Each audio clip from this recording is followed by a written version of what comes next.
go from there. Here we are, another Sunday morning. And we were still reading White Magic. Isn't that amazing? We get, what, 3 or 4 pages a week here? It should be. Yeah, it's the way it ends up being, for sure. We're going to start on page 142, and that's in a hardcover book.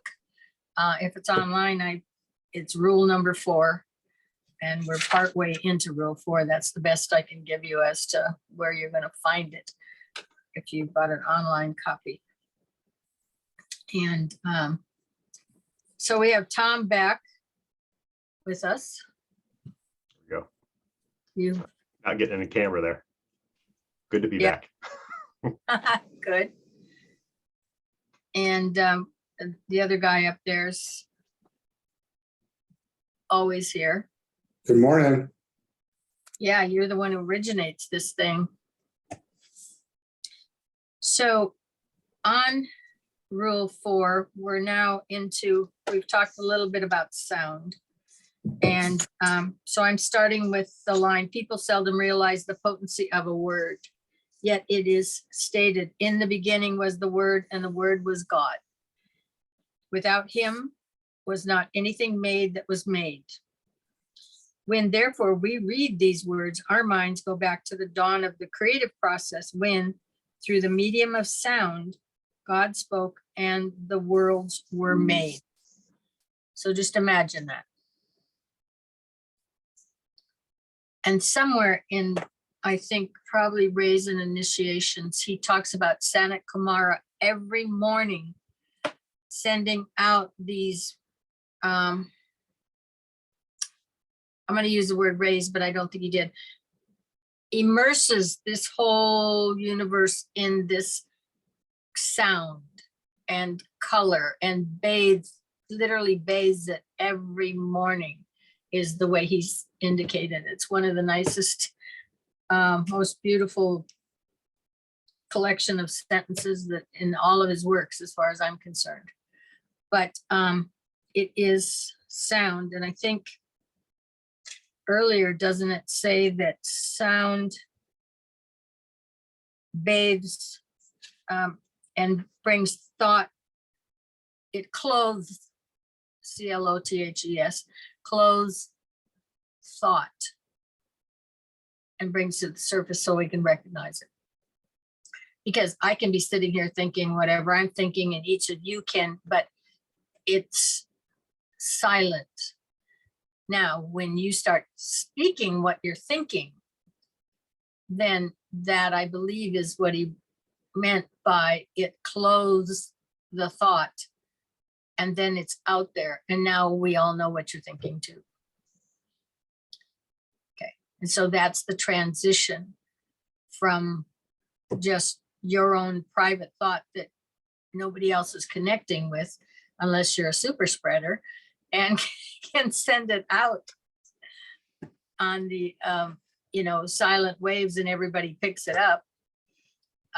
Otherwise, we miss a lot of what somebody else is thinking without sound, without words. And the words certainly have to be powerful, because there's a lot of things that we as humans do. Let's just go to government for a moment, and we get legislation, or let's go to punitive punishment, so on and so forth. I mean, we can literally execute someone with words that say push the button, or what they used to drop the floor out from underneath you, and you were hung or something. The point is that the gallows, that was words also. And that was literally a word spoken that indicated now, and a job was done. That's how powerful words can be. Looking at it from that extreme. Off with his head. Yes. It's that was the queen, right? In it's somebody. Alice in Wonderland, but it was the Yeah. queen. Yeah. So that's how I don't think we realize how powerful our words are. In fact, somewhere in here, I was over in Esoteric Psychology, I think was the one where he just said, if we could take these words and read them into human consciousness, that would be a great service. Is basically what he was saying. Is taking this particular book and it should be white magic that he was talking about, but I think this was the I think it was in Esoteric Psychology. But the point is, he was literally saying, if you can read this book, a given book he was writing, into consciousness, you've done a great service for humanity. Because then it's there and it doesn't go away. And somebody's going to pick it up. They're either actually going to turn on the video on YouTube, or they're going to be receptive, and some of whatever was in these books that was read will come to them. They might think they're their originating thoughts, but they will get the thoughts. And that's what matters. So people seldom realize the potency of a word, yet it is stated, in the beginning was the Word, and the Word was God. Without him was not anything made that was made. When therefore we read those words, our minds go back to the dawn of the creative process when, through the medium of sound, God spoke and the worlds were made. It has been said that the chief agency by which nature's wheel is moved in a phenomenal direction is sound. For the original sound or word sets in vibration the matter of all forms are made and initiates that activity which characterizes even the atom of substance. The literature and the scriptures of all the ancient nations and great religions bear testimony to the efficacy of sound in producing all that is tangible and visible. The Hindus say very beautifully that the great singer built the worlds and the universe is his song. This is another way of expressing the same idea. If this is realized and the science of this concept somewhat understood, the significance of our own words and the utterance of sound in speech becomes almost a momentous happening. Sound or speech and the use of words have been regarded by the ancient philosophers and are increasingly so regarded by modern thinkers as the highest agent used by man in molding himself and his surroundings. Thought, speech, and the resultant activity on the physical plane complete the triplicity which make a man what he is and place him where he is. The purpose of all speech is to clothe thought and thus make our thoughts available for others. When we speak, we evoke a thought and make it present, and we bring that which is concealed within us into audible expression. See, he said it so much nicer than I did. Speech reveals, and right speech can create a form of beneficent purpose. That's why when you're saying hello to everybody in the morning, Tom, when you're walking, that's exactly what's happening. It's a beneficent purpose because you're wanting to make them happier, right? In their morning. Just as wrong speech can produce a form which has a malignant objective.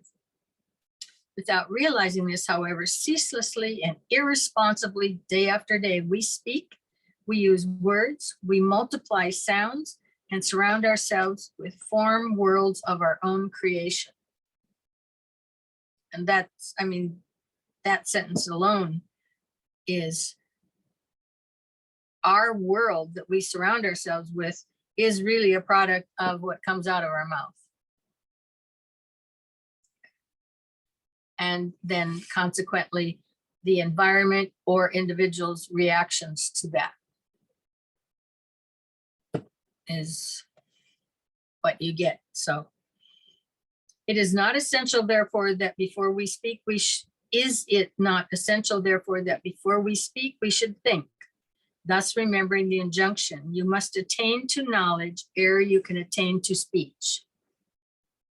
Having thought, let us then choose the right words to express the right thought, attempting to give correct pronunciation, proper values, and true tonal quality to every word we utter. Then will our spoken word create a thought form which will embody the idea we have in our minds.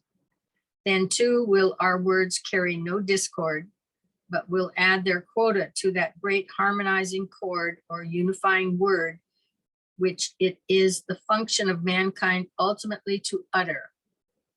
Wrong speech separates. And it is interesting to bear in mind that the word, the symbol of unity, is divine, whereas speech in its many diversifications is human. So you can either thus speak divinely or humanly. You can speak with words that unify, or which he's saying the other one is just has many diversifications.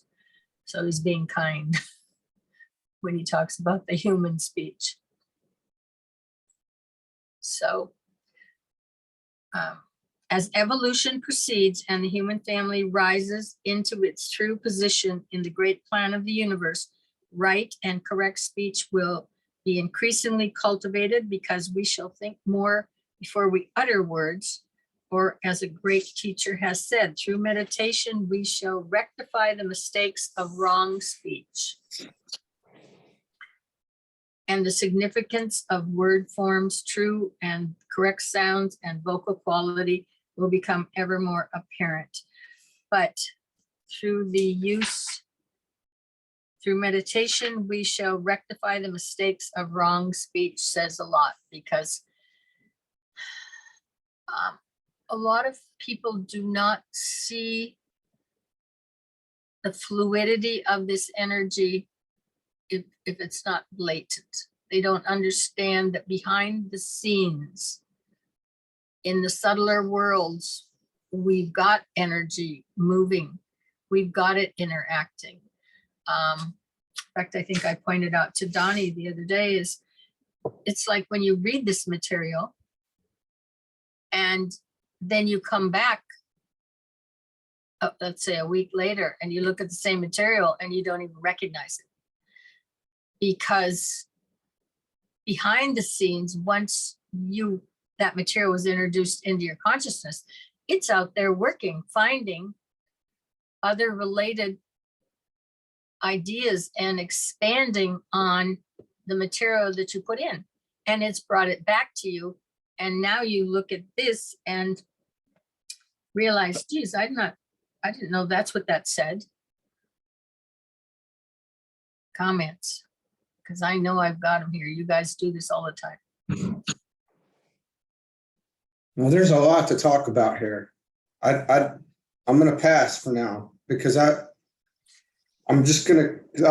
haven't read this part in a while. I want to keep going before I make any comments. Here's this guy who's got all this to talk about and finally shuts up willingly. Now that was an improvement, right? And I say that from a He's been humbled. yeah, that's the right word. Okay. So it's up to you, Tom. We know you're not humble. I try to be. And this is all really humbling.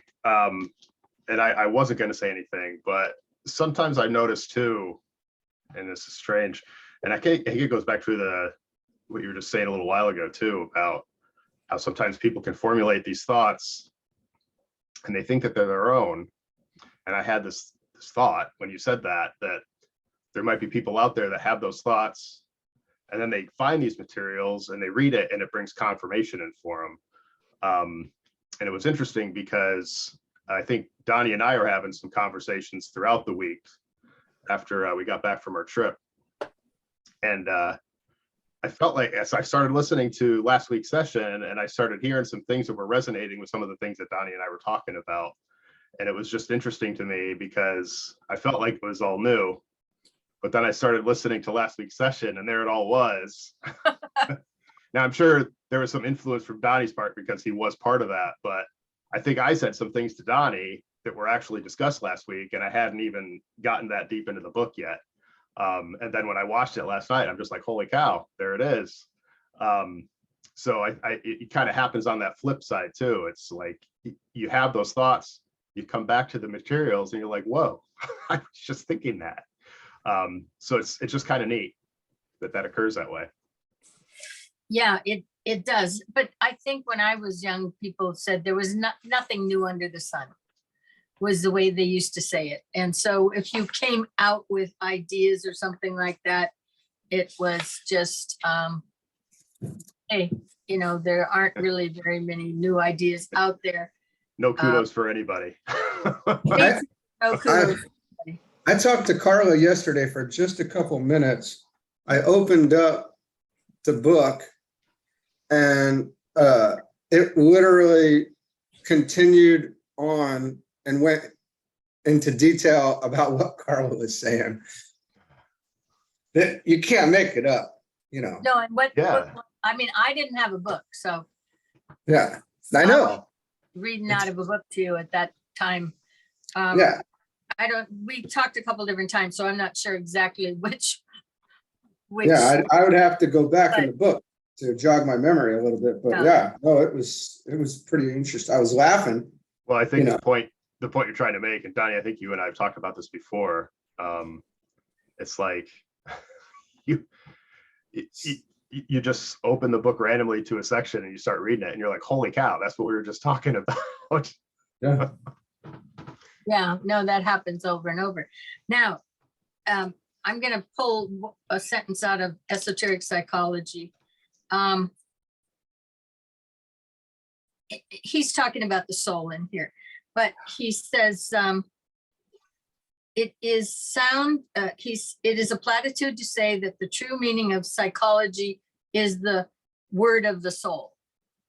Okay, he's talking about when they start looking at all the different parts of humanity, they're really looking at the construct and the contents of the soul, because we know that's a synthesis of all the experiences that any given individual has had. For starters, throw them all together over eons of time, etc. So, but then he's saying it is the sound producing an effect in matter which a particular ray may make, because he's dealing with the rays here. So in other words, it is the sound producing an effect in matter, which a particular ray may make. Now we know we have 7 planets, and when we do a chart, I'm looking, and you do a chart, you're looking at those 7 planets and their relationships to each other in our solar system, but that reflects on the personality that's going to be the construct for this given life. Okay, did I say that clear enough? You're going to get your personality profile out of the geometrical relationships of those 7 planets in that circle as to how they interact. So he says, this is in some ways a difficult way of expressing it, but if it is realized that each of the 7 rays emits its own sound, and in so doing sets in motion those forces which must work in unison with it, the entire question of man's free will, of his eternal destiny, and his power to be self-assertive comes up for solution. I don't have to say much more. That's it. So in a sense, if we want to look just from the chart viewpoint at this point to those 7 rays, they're all emitting sounds. They're all within this circle, which is now confining, describing your chart. As an astrologer, when I look at the geometry of those 7 planets in there, I'm looking to see, do these work harmoniously? Do these 2 demand a compromise within the individual? So on and so forth to get it. And that's what's happening. So if each of them has their own ideology, let me say for the moment, their sound, their expression, then and that sound sets in motion those forces which must work in unison with it, then that's why that personality profile is so accurate. Is because we've just learned on this planet how to read it. It's taken eons of time to figure out how to read that chart. And it's a developing work in progress. So the chart was a little different in terms of its dimensionality in the 1500s or in the year 30 AD for an individual than it is now, because we should be considered more complex than somebody who was born in 30 AD, you know, and we should be considered a little more complex and developed than somebody born in the 1500s. Unless you were one of the great ones that came in for the Renaissance. But even so, that's why now that we know how to read it, and I'm sure there's more to it than we as a humanity know at this point in time, but that's for the future to reveal. But that's how come it can be so accurate. It's because here's these energy patterns coming in. They've all got their agenda, and they've all got to interact within this circle. And every point, everything that's in that circle interacts. Nothing escapes and goes and sits out the game. There is no exit from that one.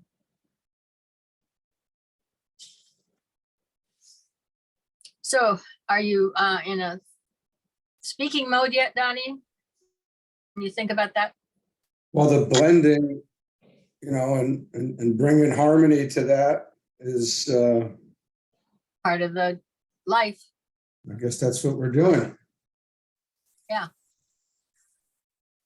We're making everybody like each other in Yeah. that circle. But it's Yeah. been a compromise. Life is oftentimes a compromise. And if somebody's got a life that doesn't demand too much of it, the transits that come around that give it updates is going to do it for them. You know, nobody gets to just sit here and mellow out. And Well, even when we are mellowing out, we're not really mellowing out because we're always working with something that's going on internally. Even if you think that you're trying to relax or something, that's really not the case. Maybe physically. yeah, but you know, sometimes people look at other people's lives and they think, gee, they never had any problems. I mean, you know, why do I get them all? But look, they've got a wonderful life over there. They're getting the same rhythms and cycles. So it's how they handle it, how they look at those changes, or how well they hide it. It's one of those. But they go through stuff too. You just aren't seeing it. Or they're not cracking up over it, or they handle it a little better, or whatever. But Most oftentimes I think it's just hidden from us, right? Because Well, for the ones, there's certainly plenty of people who don't hide it, or you see that they go through rough times. But what I'm saying is when you see what looks like a perfect couple who always get along or something like that, or the perfect family, you're not seeing it all. Yeah, no So, doubt. but that is that energy that is emits the sound, and it sets in motion the forces which must work in unison. So I suppose in a sense, it's like hitting that note and having that glass vibrate. You know, you remember seeing those examples, right? Mhm. Donnie did, or Tom, didn't you ever see any of those on TV or something? You sound, they'd have a tuning fork or they'd hit some note Yeah, yeah, and yeah. would Oh, yeah, shatter definitely. glass. Yeah. Yeah. And, but it was compelled to do that. In other words, when that note was sounded, it sets in motion the forces which must work in unison with it. It happened to be the glass, and when they hit the wrong, I don't have musical terms, so I would say pitch, but it's probably, there's a more accurate term, then that glass couldn't take it anymore and it would shatter. But the glass couldn't sit it out. Hmm. Okay, and say, sit over there on the table and say, I'm not going to play this game, because it was compelled by that sound to respond. So there's another example of something that's said here that we've seen many times demonstrated in that particular demonstration. So anyway, on we go. Now, where did I drop off on here? The wrong speech, top of 144? Mhm. Yeah, the meditation, and then that will correct it. The second word of importance in this rule, fourth rule, is the word light. First the sound, and then the first effect of sound, the pouring forth of light, causing the revelation of the thought form. And that's, I think, why we usually say you see the light. I don't think we usually say you hear the light, right? But you see the light because that's on the mental plane. That is where the thought form is going to be created. That is, it's from the generation of what's going to come out of your mouth has to come from what you're thinking. It's from that mental plane initially. It might be precipitated by emotion later, but originally you got to think. So the point is, this is all mental plane that we've been talking about in terms of the light, first the sound, then the first effect of sound, pouring forth of light, causing revelation of the thought form. So it'll come from elsewhere into us, but that's where it's going to go, is to that thought form, creation of that thought form first. Because what you're going to do, what is that sound? I mean, isn't that, if you hear a sound, isn't that one of the first things you're going to do? Look around to figure out where it came from, especially if it's coming from the kitchen or the bathroom, or unless the kids have toys that can blow up, you know, you're going to wonder what generated it. Light is known by what is revealed. The absence of light produces the fading away into apparent non-existence of the phenomenal world. The thought form created by the sound is intended to be a source of revelation. So it's revealing. It must reveal truth. and bring an aspect of reality to the cognizance of the onlooker. Hence, the second quality of the thought form in its highest use is that it brings light to those who need it, to those who walk in darkness. And we're probably not always talking about a light bulb, but we are talking about thought forms that bring light to ideas, to their awareness. And then he said to those who walk in darkness. And they'll say, oh, I didn't see that before. I didn't understand that. I didn't, you know. That would be, I think, the most, I mean, this material brings a lot of light, right? Brings a lot of awareness, brings the ability to see the world differently.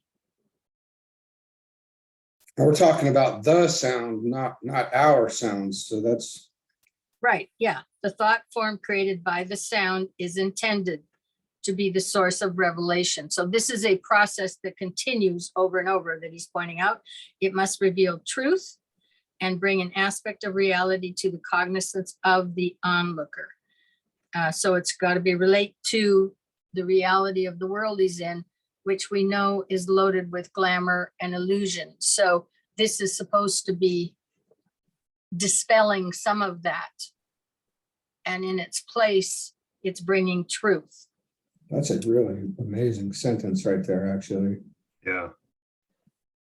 Would it be fair to say that, I mean, I think it's because it's that last sentence where it brings light to those who need it, to those who walk in darkness.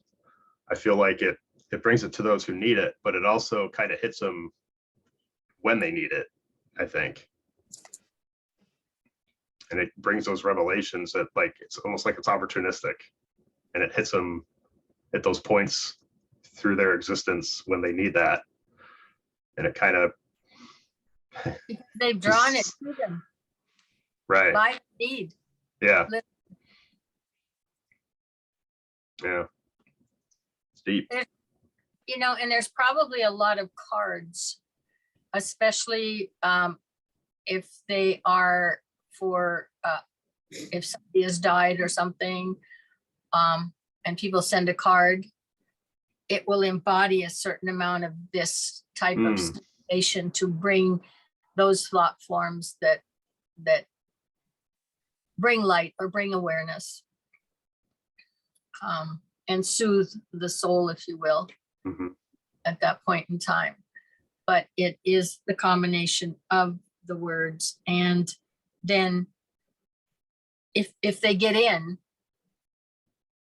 in other words, if the grievance or whatever is not so great that they can't even read what's being written, but if they can, then it can bring that awareness in and open up, if you will, and add some light to their darkness. I deal not here with the light as the soul, cosmically or individually. I touch not upon light as the universal second aspect of divinity. I seek only in these instructions to deal with that aspect of truth which will make the aspirant a practical worker and so enable him to work with intelligence. So there's the desire to move you up to the mental plane, for starters, in terms of your ability to work and to think and to function.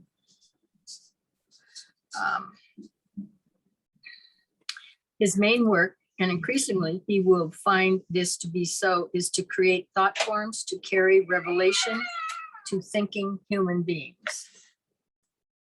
So again, it's a matter of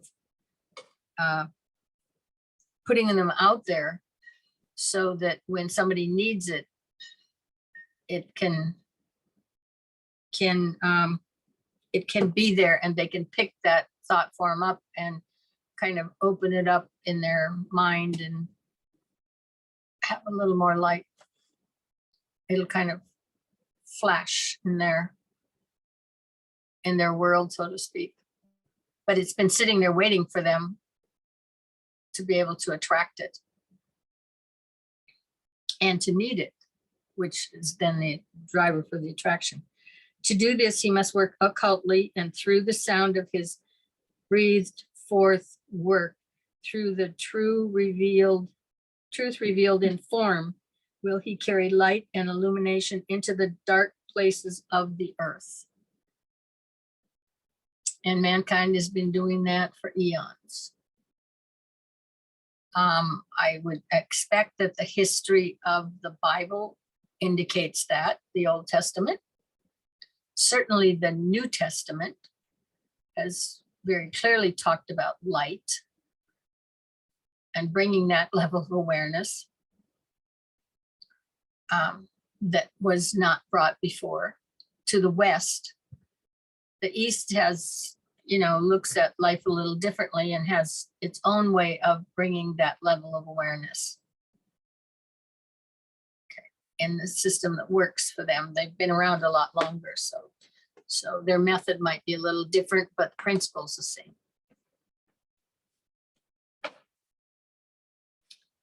He then finally makes his thought form live through the power of his own assurance, spiritual understanding, and vitality.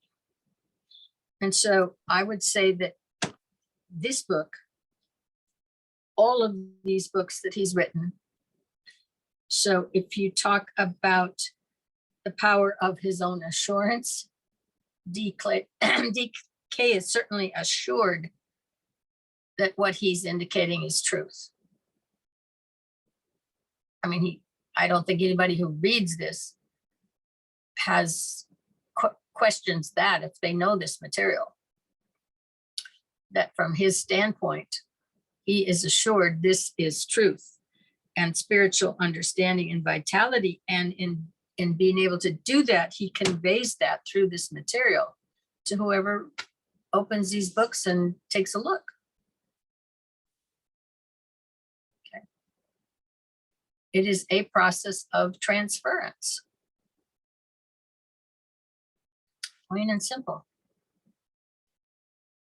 He labels it invocation, evocation, but basically that's the way consciousness works. And we're just getting into that to really understand the way it works. He indicates that the next system, the Aquarian age, that will be their religion, in a sense. That will be their process, is that invocation, evocation. You just have to know what to invoke then. That'll be the big question. Are you on that pathway and have some clue of where to direct your invoking?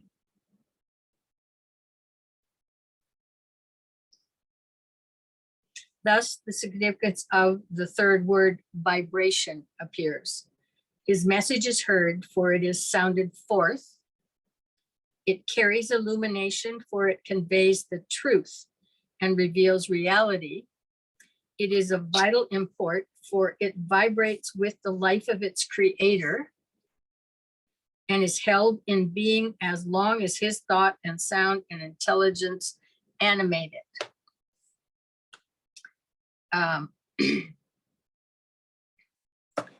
And elsewhere in these books, they talk about Sanat Kumar as the Lord of the world, okay? But that the world will be as long as he holds the thought form. And when he lets that thought form go, which is the world, and we're talking about something probably even larger than this world, then it will fall apart. It will disassemble.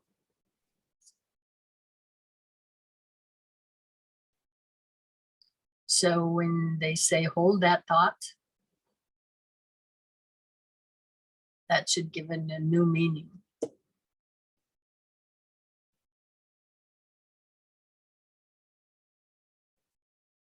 All right, Tom, I see you thinking in there. What is it? I hold that thought. No, Hold my beer. no, it's a lot. I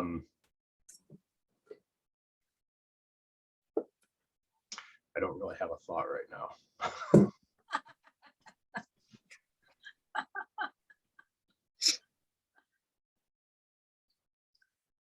But isn't that basically how people's lives are held together, is by their thought patterns and where they place their energy and their value? Sure. That was easy, sure.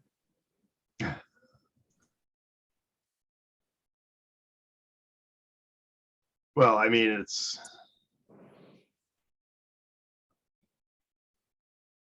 I mean, how has this world that you're living in been built? Why does it stay together? because I guess for me, it's just, it's really how you kind of mentally keep it together and just kind of see it. I think, in other words,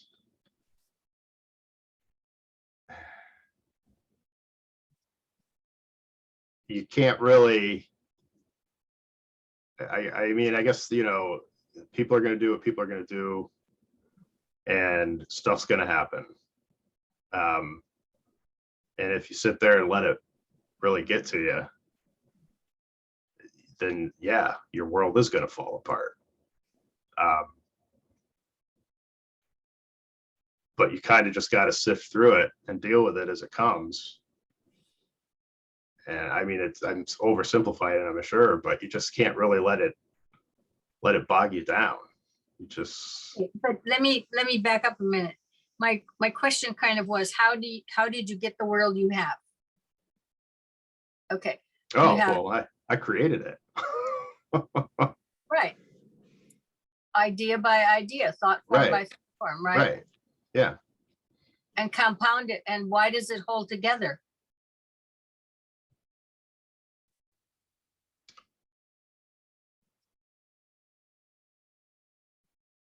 I don't know. I mean, I just Well, keep it together. Yeah, but aren't you still sustaining those thought forms? In other words, you're Oh, not yeah, letting yeah, them go. Right. Right. Yeah. And if you decide to let's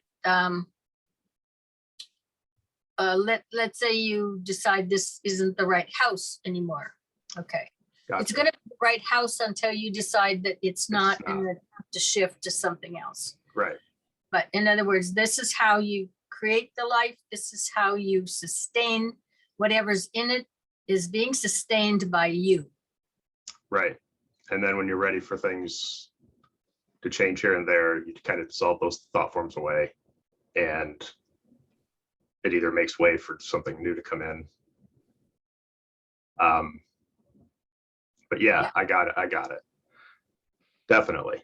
And that's We everybody's life, isn't it? right. Yeah. Yeah. We hold on to those things, and that's how we kind of sustain that quote unquote lifestyle that everybody wants to live. And each individual, they build up to these certain things, they sustain them. Yeah, and as long as they're hanging on and not willing to let that stuff go, it's just going to kind of sit there. Yeah, I mean, as long as you don't let that idea go. And that's basically what they're saying about in terms of the Lord of the world, if you will.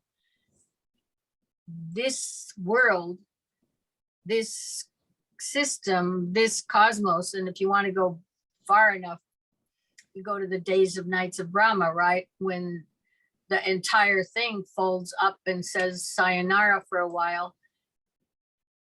Goes back into what, pralaya? Donnie, is that the term? Yes. Eastern. Okay. And it's nada, nothing anymore. Then out it comes. But there's a sustaining thought form of the creator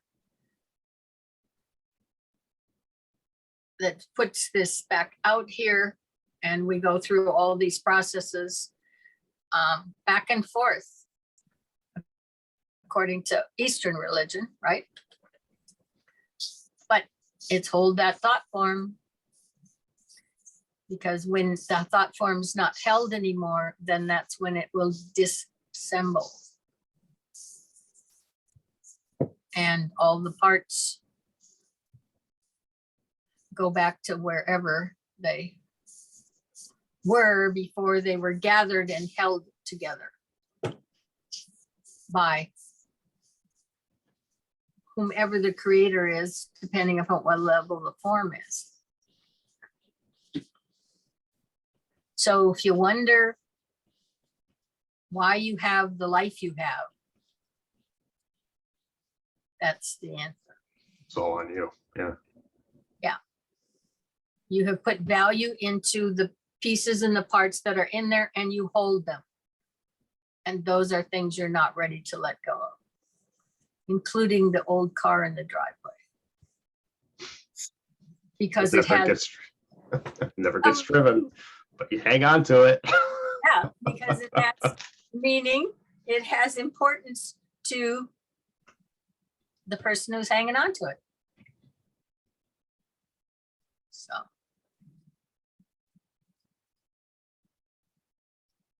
Looks like we put Donnie in a trance. Now he knows how he got all those acres. Yeah. Yeah. It's great though. Yeah. It's great. I mean, it's really amazing how when you do give it up, it's still there though. And you haven't given it up. Right. Not fully, but I guess there's really no in between. It's you either have or you haven't. So if you have any shred of any thread that's still lingering there, you're still hanging on.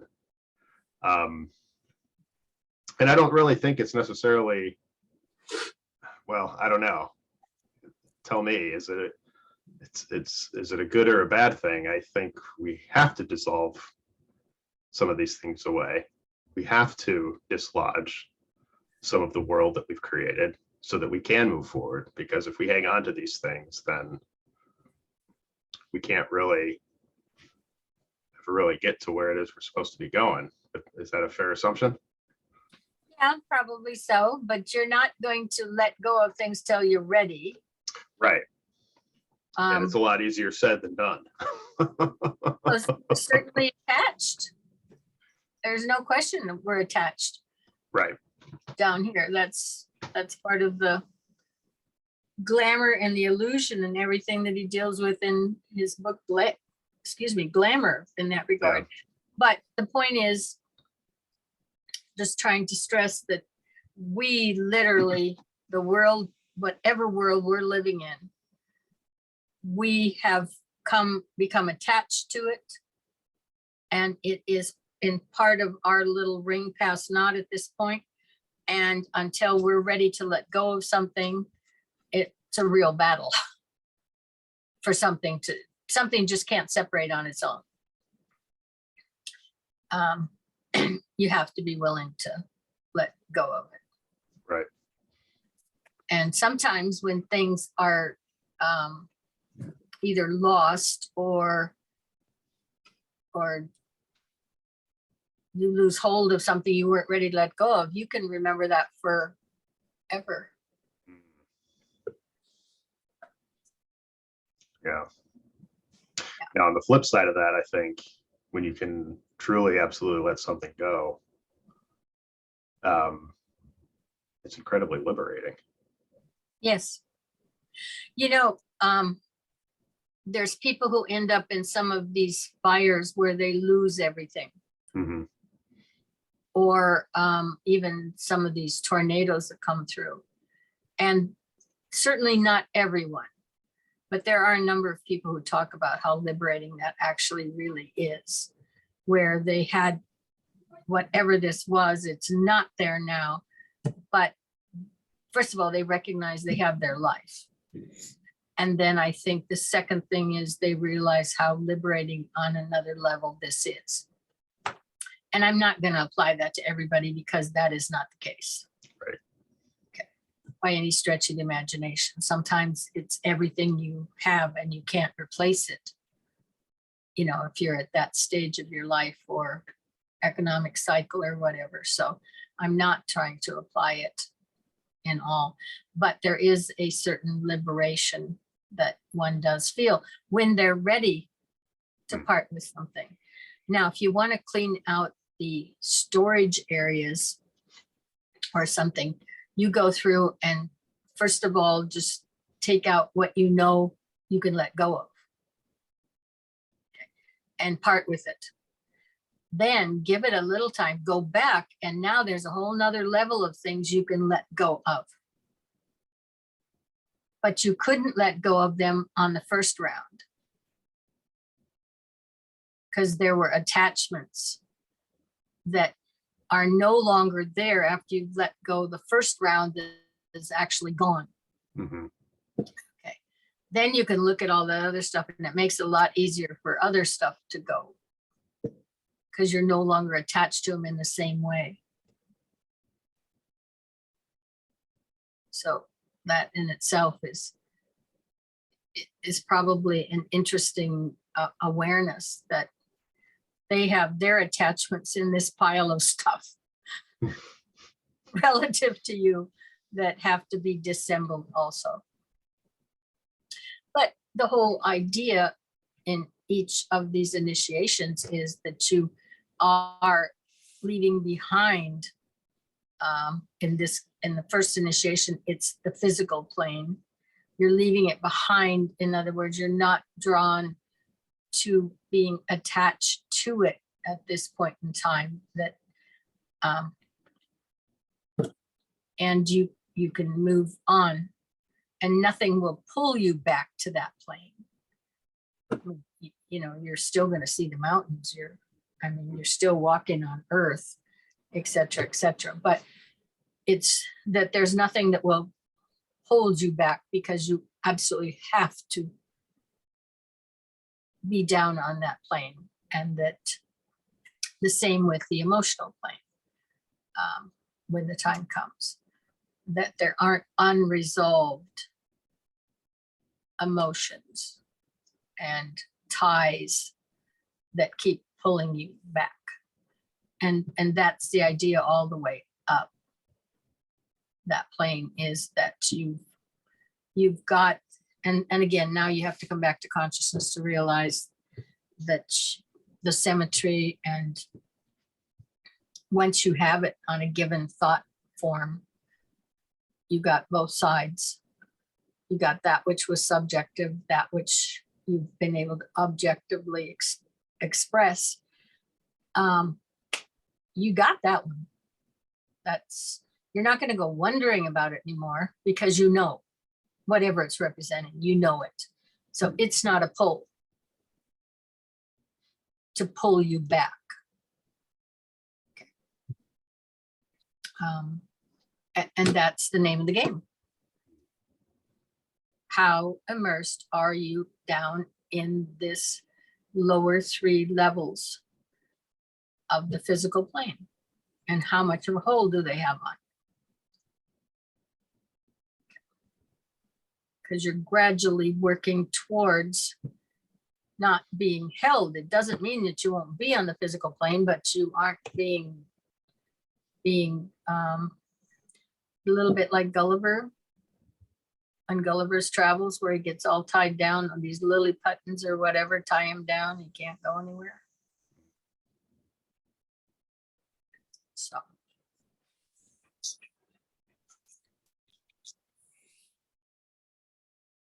So where am I, Donnie?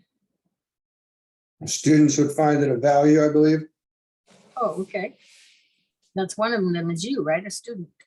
That's me. Student, a student would find it of value to take these three vital words and trace their relation to all embodied thought forms: a cosmos, a plane, a kingdom in nature, a race, a nation, and a human being. Consider the diverse group of creating agencies: a solar logi, solar angels, human beings, and other. Consider the spheres of the creative process and see how true the old commentary is when it says, the sound reverberated amidst varying wheels of uncreated matter, and lo, the sun and all the lesser wheels appeared. The light shone forth amidst the many wheels, and thus the many forms of God, the diverse aspects of his radiant robe blazed forth. The vibrant, palpitating wheels turned over. Life in its many stages and in its many grades commenced the process of unfolding, and lo, the law began to work. Understand the word law, because all along there are laws. That's what science is trying to figure out. That's its whole pursuit, is trying to figure out the laws in this universe and how they work so that we can work with them.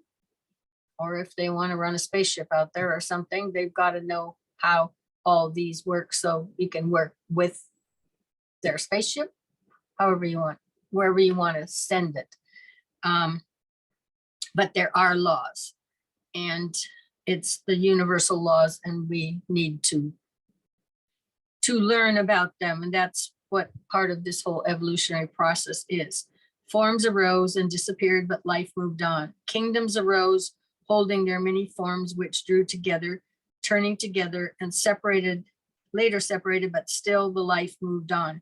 I mean, so now we're talking about all the civilizations mankind has gone through, a lot more than are in our current history books, I'm sure, as we keep learning, as we have better abilities to see what's under the water and what's inside the mountains, so to speak. Mankind, hiding the Son of God, the word incarnate, broke forth into the light of revelation. So mankind hiding the Son of God, that's your little divine spark, if you will. That is your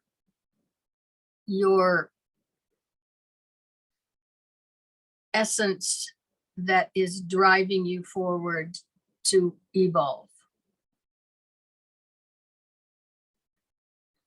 It's what I used to call the chip off the old block from the monadic essence. So mankind hiding the Son of God, the word incarnate. Okay, so now that sound is the word, and it's been incarnated, and we are walking little demonstrations of that word. It broke forth into the light of revelation, and we showed up. Races appeared and disappeared. The forms veiling the radiant soul emerged, achieved their purpose, vanished into the night. Those are the incarnated souls that the soul of anything wanted incarnated. They show up, they achieve their purpose, and they vanish in the night. But lo, the life moved on, blended this time with light. So we increase with light as we move forward. There's more of an unveiling of it, because now we're moving upward, pulling out of the rock and the dirt. And we keep going up until the substance is translucent that we are partaking of. Life merged with light, and both blending to reveal a beauty and a power and an active liberating force, a wisdom and a love that we call the Son of God. So there's your union of spirit and matter that we always talk about in that paragraph. And it produces the liberating force, the wisdom and the love that we call the Son of God, the second system, through the many sons of God who in their innermost center are but one. God in his fatherhood is known, yet still that light moved on to a dread point of power, of force creative, concerning which we say it is the all, the container of the universe, the persistent center of the spheres, and the one. So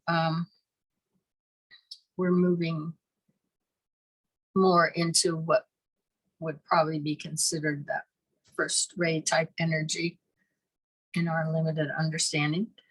We have touched upon two words of significance in the fourth rule, sound and light. And one paramount idea emerges. The soul is to be known as light, as revealer, while the spirit aspect will later be recognized as sound. Complete light and illumination is the right of the disciple who attains to the third initiation, whilst the true comprehension of the sound of the triple Om, the synthesizing factor in manifestation, appears only to the one who stands master of the three worlds.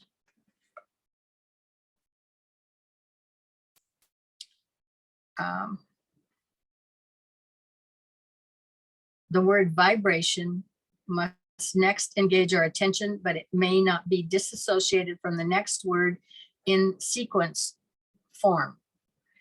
Vibration, the effect of divine activity, is twofold. There is the first effect in which the vibration issuing from the realm of subjectivity in response to sound and light. So now that is coming from the subjective world, for starters. From the realm of subjectivity in response to sound and light. So we've got, this produces response in matter and therefore attracts or calls together the atoms out of which molecules, cells, organisms, and finally integrated form can be built. This affected the aspect of vibration is to be noted as a duality. The form, through the medium of the five senses, becomes aware of the vibratory aspect of all forms in the environment, wherein it itself is a functioning entity. Later in time and space, the functioning form becomes increasingly aware of its own interior vibration, and by tracking back that vibration to its originating source, becomes aware of the self and later of the kingdom of the self. And so the self we're talking about is the soul. He always uses that term interchangeably. Humanity as a whole is aware of its environment, and through the information conveyed by the sense of sight, hearing, touch, taste, and smell, the phenomenal world, the outer garment of God, is known. And communication between the self and what we call the natural world is set up. As the mind appropriates and synthesizes this knowledge, the dweller in the form passes through the following stages. So we're taking on form in these processes. We're starting to use those five senses to function in this realm that is the creation of the sound and the light and the vibration as it got put together. Vibration is registered and the environment has its effect upon the form. That's for sure. Try screaming at somebody. That's not exactly what they mean here, but that's a short version. You know, you're going to see what happens in the environment. This effect is noted but not understood. The man, under the slow and steady impact of this vibratory effect, slowly awakens to consciousness or awareness. The environment begins to interest the man and he regards it as desirable. Steadily, the attraction of the three worlds grows and holds the man in reiterated incarnation. The word reiterated is literally and more academically correct than the word repeated. Each of us is really a reiterated word sounding in time and space. So there we can reduce ourselves to a sentence. Okay.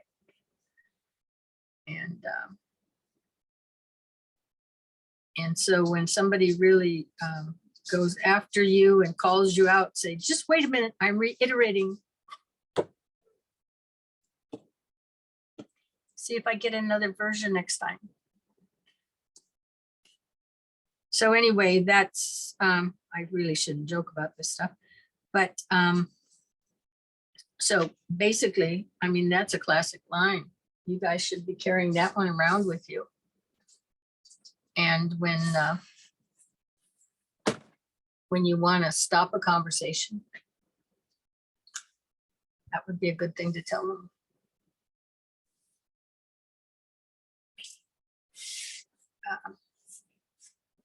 I mean, if that doesn't put us in our place, I don't know what would. Yeah, these last couple of pages really sum up a lot of what's going on here. Right. But I mean, each of us is really a reiterated word sounding in time and space.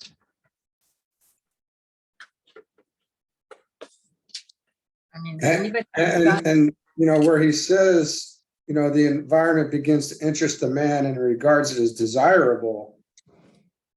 That's very deep too, because that yeah, that was a ways back. But I mean, that's the process. That's what happened. and then to add reincarnation on that, you know, or reiterated incarnation. You know, when you're not here and you're in this growth phase, I guess you really desire to get back into form, right? Well, yeah, except that's not necessarily the case. He talks about the soul determining its time for an incarnation because of some aspect of development that the soul now determines it needs. First of all, the soul is the initiate, not us. Okay. The soul is the one that wants to be let loose because it's been trapped here on that third plane, collecting these vibrations from these incarnations, and it can't go anywhere until there's been enough consciousness built to get you up to that level where there's a conscious connection between the two. Okay, so, I mean, you want to talk about yanking somebody's chain. Yeah. So do you think the soul really wants to get back in? Yeah, so the soul would be almost like in a hurry to get back here, to get closer to being freed, right? Well, the soul isn't the one that's getting back here. It's not, it doesn't leave where it is. Okay. And we don't have the consciousness to that level when it's incarnating. Because when you get to that level and you have conscious connection with it, there's no more incarnations. You're going to go up to the Buddhic plane from there, and the soul is this causal body, the shroud, if you will, of that will be determined not that far afterwards that it's no longer needed. And there's the destruction, what they call the destruction of the causal body.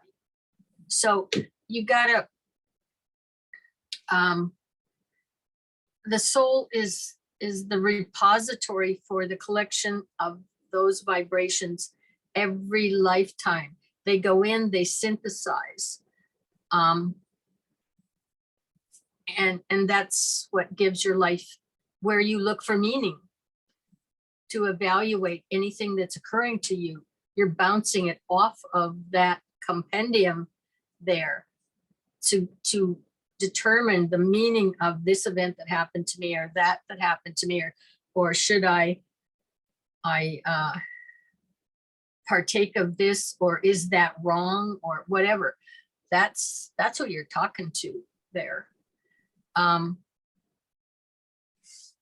But it's that whole collection of consciousness that you've collected to date can't go anywhere until you've built that consciousness so that you as an individual have it here in form to interact. And then the consciousness of the soul transfers, and then you're moving on up. I did that in a fast shot, but that's principally what he indicates. So,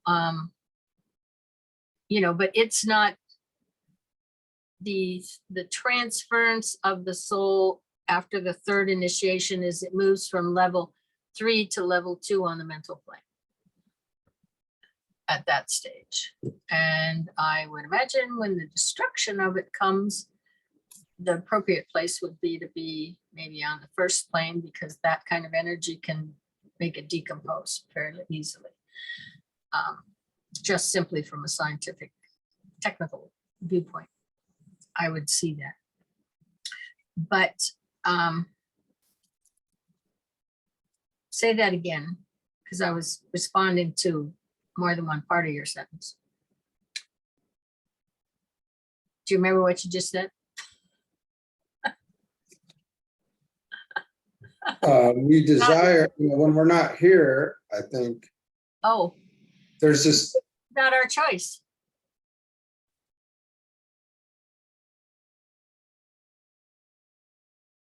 The we that you're talking about, it's not our choice. That's why it's called the causal body. The soul is the cause of that, not us. I guess my question is does the soul at that point want, does the soul desire to come back? Does the soul I to think speed up the process? the statement that has been said is it determines, which is different from desire, because remember, it's on the mental plane. Yeah. It determines it's time for another incarnation for whatever the purpose is that it needs to further have some experience or whatever. It could be anything. Okay. And then the indication is, and I think Annie Besant talks a little bit about that, is that, but the soul does not have the perspective of where that incarnation should occur. Right. After all, only on the third plane of the mental plane, it's lower. Okay, so it's the lords of karma who can have the perspective of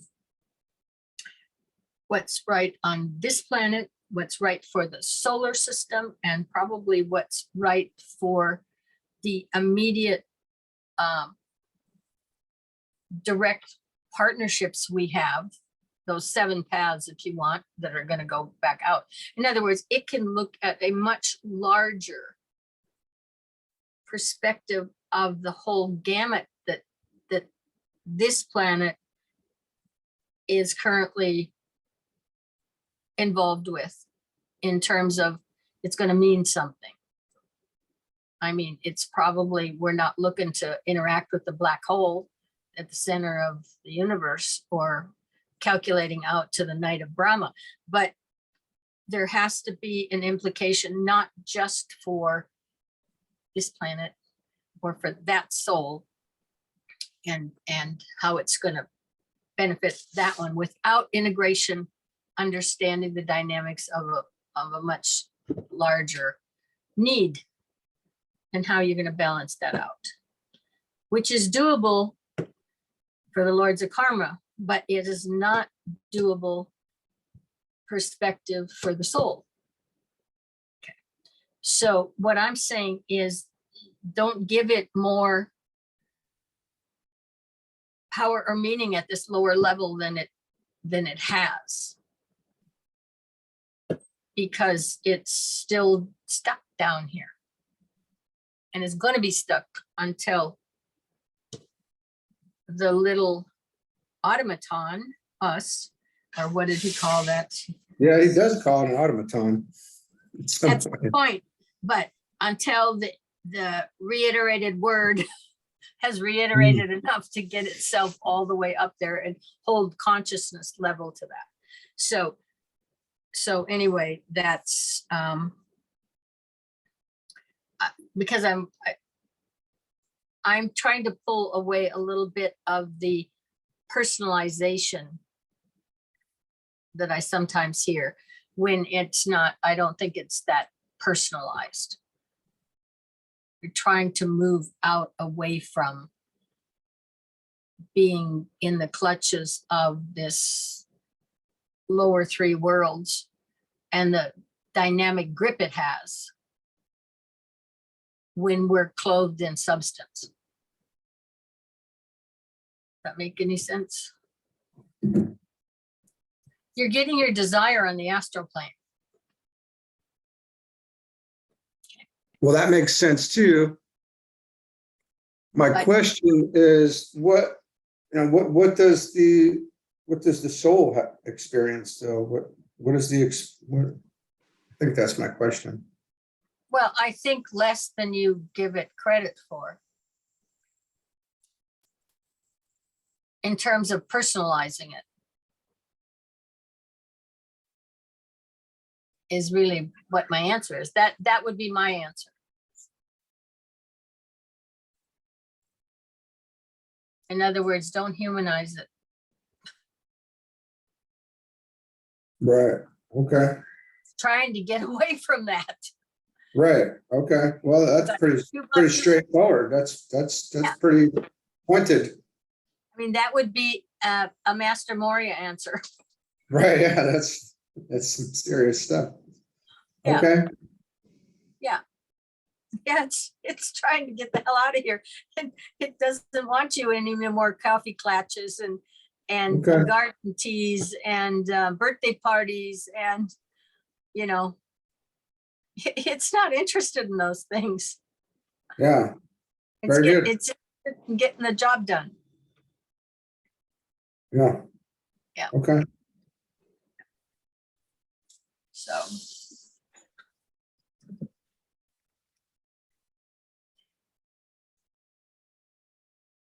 Okay, so now we must be on number 4, huh?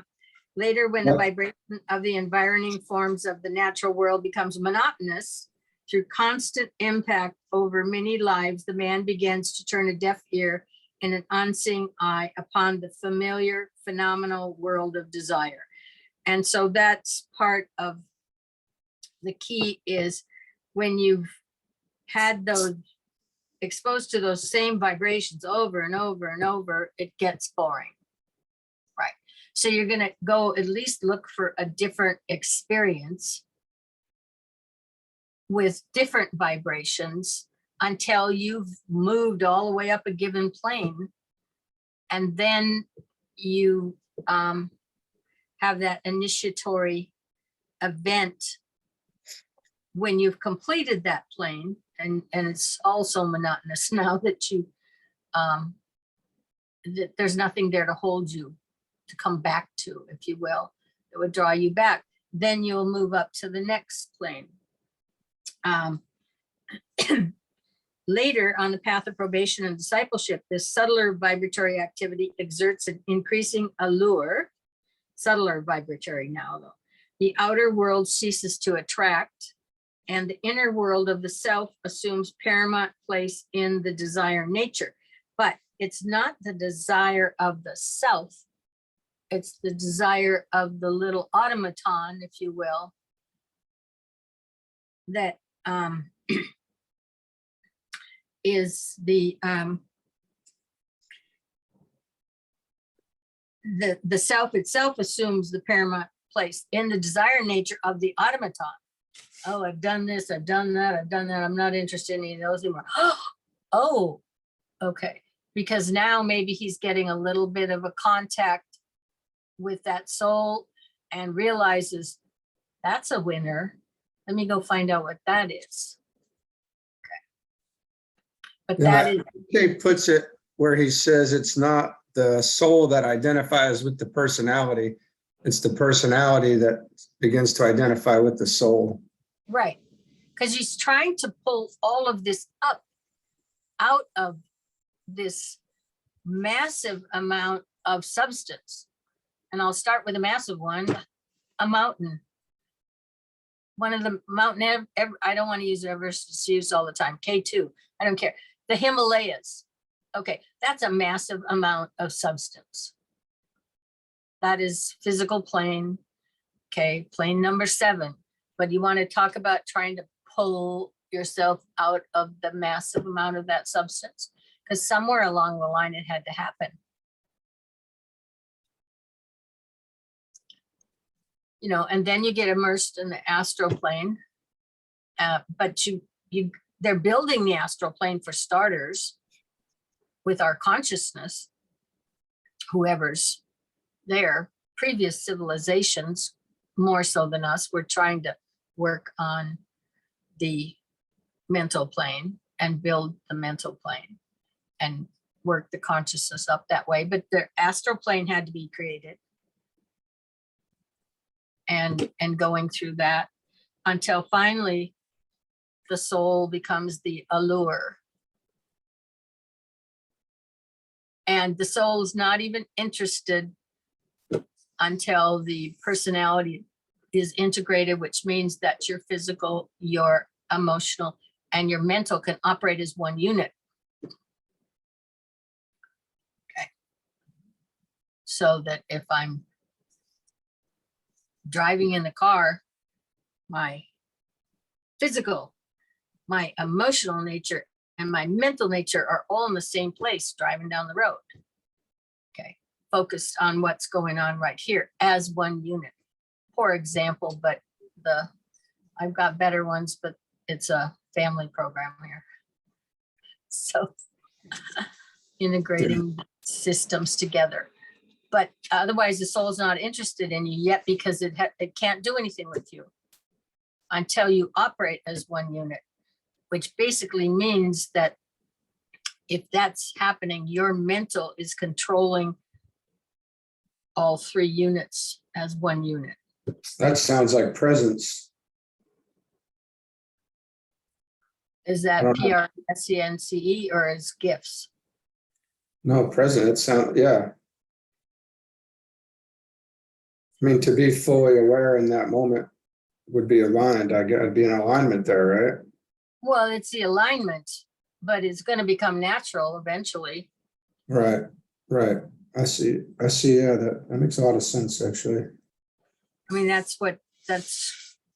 and until then, the amount of energy that is in that soul and that level of awareness it's only potentially destructive to you if you're not an integrated personality to have a transference of energy. Because if you don't have the integrated personality that's entirely focused, you're off over here and you're off over there and you're zinging on somewhere else over here. And you have yet to align it. Okay, because that's the goal before you can make contact with that soul. So if the soul makes contact when you're this way, then it makes your alignment, your future alignment, much more difficult because you've just give charge to being your physical is over there and your emotional is over here. You don't have control. So this would just put you further out of control and a few lifetimes back. You would be reiterating the word a lot more times. Okay. If that makes any sense. Yeah. The interesting part is that you get with that integration, you get some peace. Because you're not ripping yourself up. Your emotional nature isn't pulling you over there when you know you should be over here. And and your physicals got you off, I don't know, going to work, when your emotional wants you there and and your mind is somewhere else. That's normal, not integrated personality. Most people live a certain portion of that. They want to be here when they're there. They want to be doing this because they desire that and they have to do that. So their physical, their emotional, and their mental are always at odds with each other. It turns up and uses a lot of their energy and burns them out. And they're not happy. If you can get those three integrated and operating in unison, you will find some happiness there, just simply because you've got some peace and quiet, which we identify that particular state as happy when you got those three together, where generally it's turmoil. Because you're being pulled this way, that way, in another direction, which is pretty normal for most people. But the soul doesn't, like he said many times, for many, many, many incarnations, soul doesn't even look in the direction. It indicated there was a need for one, but it has no interest in you whatsoever. It's looking up. Its direction is looking towards the Buddhic plane. Okay, but it's not looking back at its little automaton here and what it's doing, because it has no interest. It knows it's nowhere near where it's got to be to get up to that third level of the mental plane. So, they're not having tea and being friends and stuff like that. And by the time you get up to that level, I don't think anybody's interested in having tea and cakes and having a party, because you're on a mental plane now. You're serious. You've developed more and more responsibility, working your way up that to that level to start with. So party time was back on the astral plane.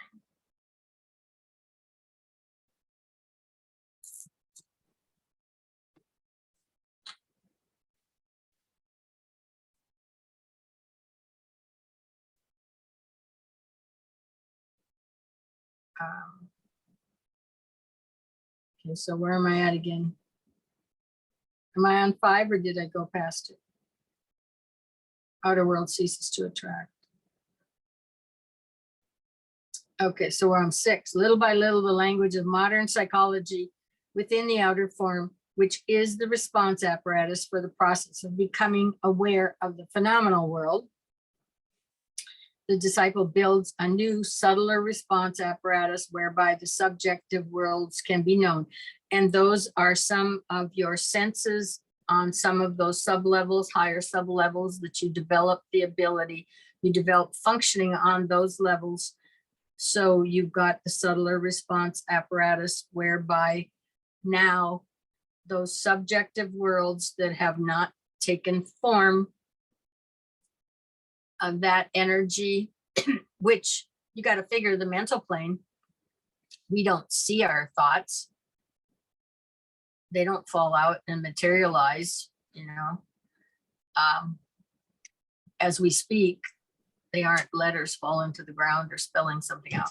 That is formless. So there's your first real, some of your emotional stuff you can't see either, but we've got to get up into those levels where those senses are operating on those subtler levels, so they can communicate and bring energy and translate it into information. When this stage is reached, there ensues a steady turning away from the vibratory contact of the outer worlds of form and an atrophying of desire in that direction. All seems arid and undesirable, and all fails to satisfy the ardent and aspiring soul. The difficult process of reorientation toward a new world, a new state of being, and a new condition of awareness is set up. And because the inner subtle response apparatus is only in an embryonic condition, there is a devastating sense of loss, a groping in the dark, and a period of spiritual wrestling and exploration that tests the endurance and the steadfast purpose of the aspirant to the very limits.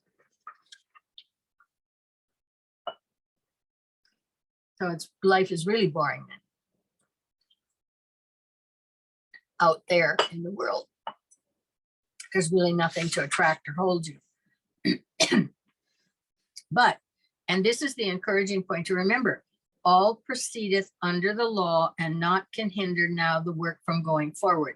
And again, we're back to the law. These are the things that for the most part, nobody has ever taught these laws. I mean, maybe you get a hint of them in Christianity, but I think it's a hint if you get it. The actual functioning laws to work with, you're going to find in this material,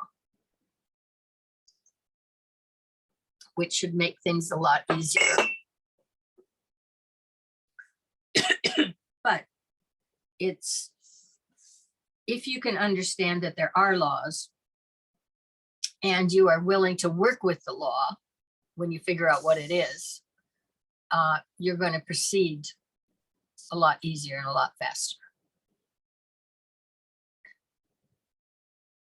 Because you are now getting closer to not my will, but thy will. You're getting closer to taking that will that you have and creating that union with a greater will.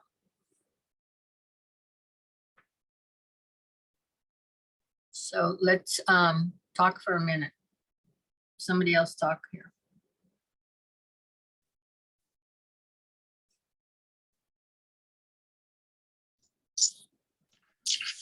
Let's take in. I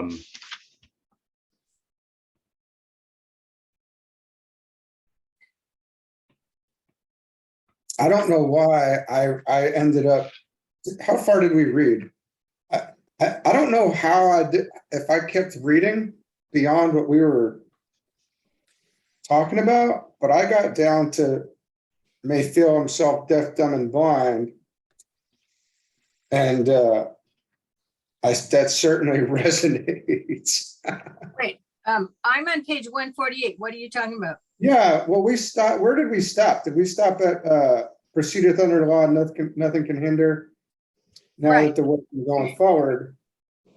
Yeah, that's just, I wanted to point out, again, we're talking about the law. And it's important for people to understand that what we're really making an effort to work with is that we're now getting up, once we get on the mental plane and a little above, we're starting to get into systems that exist and that actually have functioning operating rules and laws. You really didn't get much in the astral plane. I mean, it's unprincipled matter. This is really where we're going. Unprincipled matter on the 7th, which is the physical plane and the astral plane. There's no laws there. I mean, there's certain laws on the physical plane, you know, try to kick your foot against a rock. You know, you'll find out it doesn't work too well or something to that effect. But the real laws that you're going to be working with from that soul level up exist. And it isn't a matter of, well, okay, well, so what? We'll do it another way. We'll get there too. That isn't going to be the way it's going to work. There needs to be an understanding on the part of us as humans that there are systems, and we consciously now can join with that and become aware of those systems, those laws, how things work on the subtler levels, the formless levels. But they're not up for compromise. There's no compromise there. Okay.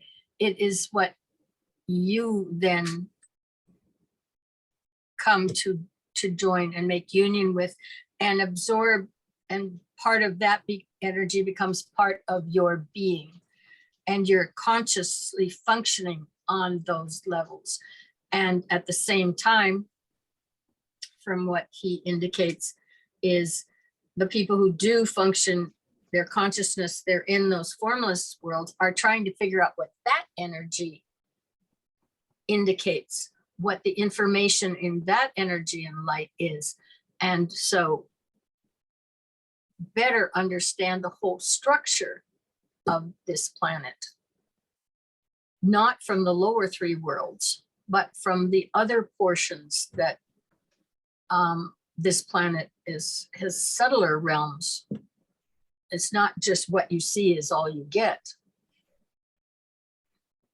So.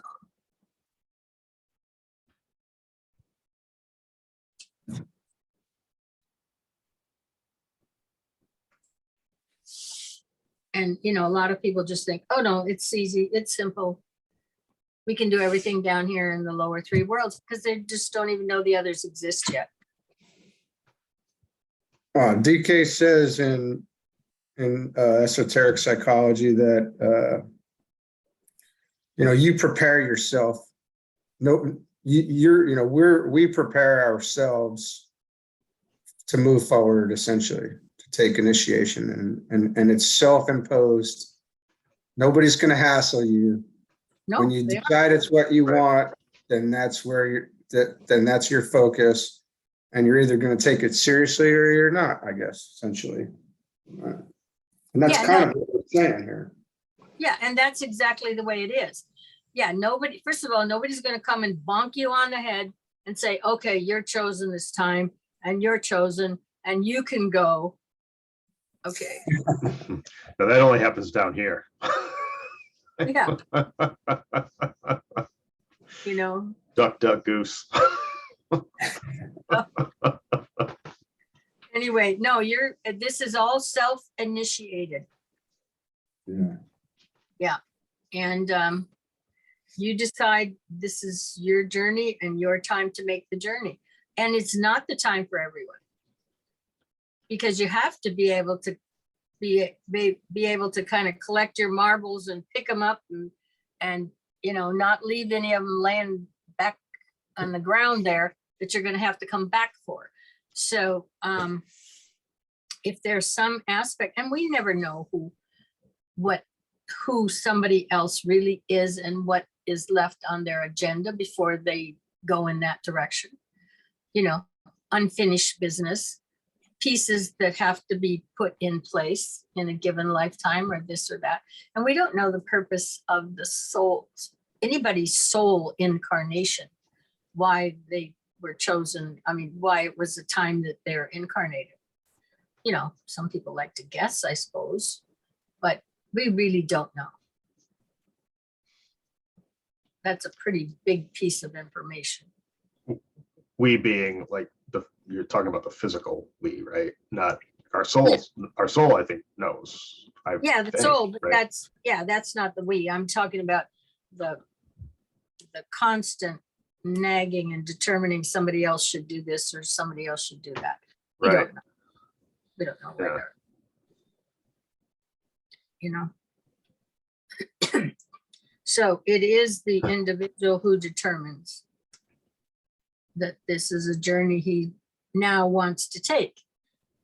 And, we've talked a little bit about, this is the fourth round, and the majority of the people on this planet are right in sync with the fourth round in terms of their growth and development. They're putzing along just fine, and there's nothing pushing or driving them to go any faster. Okay. And that's fine. You need that majority there to have the ends that any, you get these curve and bell curves and all of that psychology makes now. The majority of humanity needs to be in that middle realm to hold everything steady anyway, so that you can have a few that are going ahead, and you can have a few that are coming along a little slower. It can handle that. But, and so that's a very stable scenario. But there are some that want to go on and move faster. And the fifth are, I think he determines in here that they call them fifth rounders. Okay, because they're pushing to push their agenda faster than if they're just going with the flow and the mass. And he indicates there's even some sixth rounders starting to come together at this time, because I think the Manu is working on the early foundation of that sixth round. So there's always an advanced team. I guess let's just say they work with an advanced team very early on for what's going to be projected a fair ways down the line. So, and the thing about it is, depends where you're at as to what kind of time you're experiencing. You experience time down here. Okay. When you're out of form, and when you've moved on, I think up into that triadal level, and you don't necessarily need a physical form down here, or haven't chose to have one, you don't experience time up there. So what's eons down here is just a bit there, so to speak. Doesn't even exist. Time doesn't exist. So that's another one to play around with in your mind. You have time down here so that you can actually learn the lessons and something can settle in. Otherwise, well, how'd you like your lifetime? Because you just had it. But you get Saturn, you get it slow. You get time for things to settle in and for things to shift and change, and the elements and the qualities and everything to transform. Okay. Otherwise, you don't have that elsewhere on this planet in those upper realms. So the point being that even if they're working on starting to put a little group together for the sixth round, some of those beings that are not in time, probably evolve faster from our viewpoint than we would expect, because we're really stuck here in time. So that time we're stuck in time, though, is necessary for the development of soul, though, isn't it?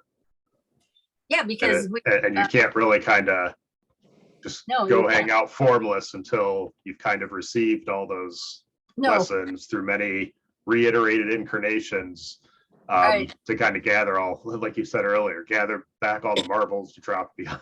That you left behind. Yeah, no, you got to pick up your marbles and go home. Right. Hence the phrase "losing your marbles." Gives me a whole new meaning for that now. It's But, very important. You got to hang, you got to keep them all in that sack. Yeah, that's right. And you've had to have your fill of whatever's behind you. Right. So it's not going to draw you back. And it has to be honest. You can't cheat. Believe me, this is a game you cannot cheat at. Mhm. Yeah. I don't know why Because- you would want to. I mean, Well, because you'd want to get ahead. You'd want to go experience that. Okay. But it does, but you can't. You can't cheat. This is so calibrated. That's a bad word, but yeah, you're not going to be able to pass the gate and say you're this when you're not. Because the whatever is calculating this knows right to the nth degree. yeah. Yeah, well, So. you might think you are, but no, you're going back. Oh, you don't even get a chance to get through the door. That's the thing. You really don't. You don't get a chance to get through the door. Yeah. So anyway, Donnie, what are you thinking about? You look like you're really actually trying to process something.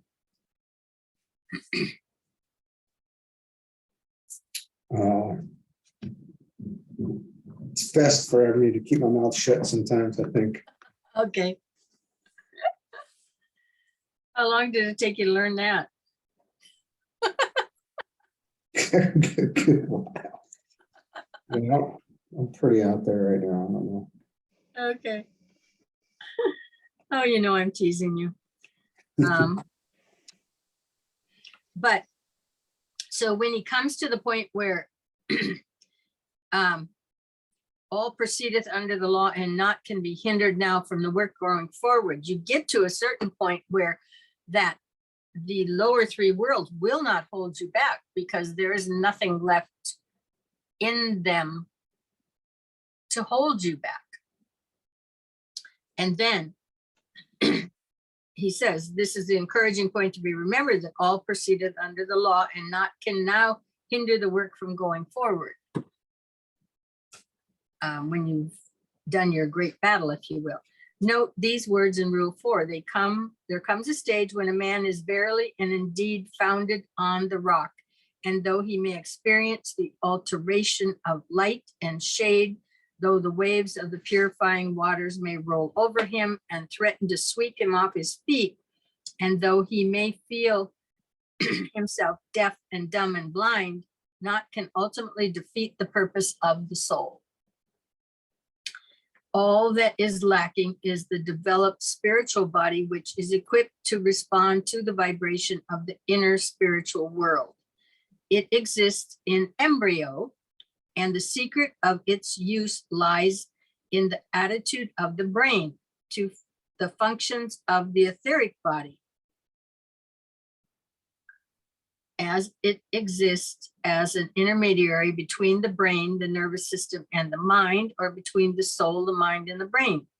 This cannot be elaborated here, but the hint can be given for the reflection of the keen aspirant. We have therefore the following stages dealt with in Rule 4 and pointed out with lucid clarity. Yet with that parsimony of phrase which distinguishes all occult symbolic writings, its integration of the form as the result of the activity of the soul through the use of sound, light, and vibration, and the development of a response apparatus for use in the phenomenal world, and the eventual turning away from the phenomenal world as a result of use and consequent being satiated, and the gradual use of the subtler response apparatus. The response apparatus of the soul, the mind, etheric body, brain, and nervous system is reoriented, and the man becomes aware of the kingdom of the soul, another kingdom in nature. The turning away from the kingdom of the world to the kingdom of the soul becomes an esoteric habit, And in this thought lies hid the secret of esoteric psychology. The man is stabilized in the spiritual life and naught can now hinder. So, where are we? Now we come to the significant words in Rule 4. The man breathes deeply. This is a phrase covering many aspects of rhythmic living. It is the magical formula for the science of pranayama. It covers the art of the creative life. It sweeps a man into tune with the pulsating life of God himself, and this through detachment and reorientation. It is notably interesting as a demonstration of the succinctness and inclusiveness of occult phrases, as in Rule 4. The art of breathing is dealt with in 3 phases, and I commend each of you for the most careful consideration. There is first the aspect of inhalation. The man breathes deeply. From the very depths of his being, he draws the breath. In the process of phenomenal living, he draws the very breath of life from the soul. This is the first stage. In the process of detaching himself from the phenomenal living, he draws from the depth of his being and experiences the life which may be rendered again back to the source from whence it came. In the occult life of the disciple, as he develops a new and subtler use of his response apparatus, he practices the science of breath and discovers that through deep breathing, including the 3 stages of the deep, mid, and top breath, he can bring into activity in the world of esoteric experiences his vital body with its force centers. Thus, the 3 aspects of deep breathing cover the entire soul experience, and the relationship to the 3 types of breath touched upon above can be worked out by the interested aspirant. Next, we read he concentrates his forces. Here we have the stage indicated, which can be called retention of the breath. It is a holding of all the forces of the life steady in the place of silence, and when this can be done with ease and with forgetfulness of process through familiarity and experience, then the man can see and hear and know in a realm other than the phenomenal world. In the higher sense, this is the stage of contemplation, that lull between 2 activities, as it's been so aptly called. The soul, the breath, the life has withdrawn out of the 3 worlds, and in the secret place of the Most High is at rest and at peace, contemplating the beatific vision.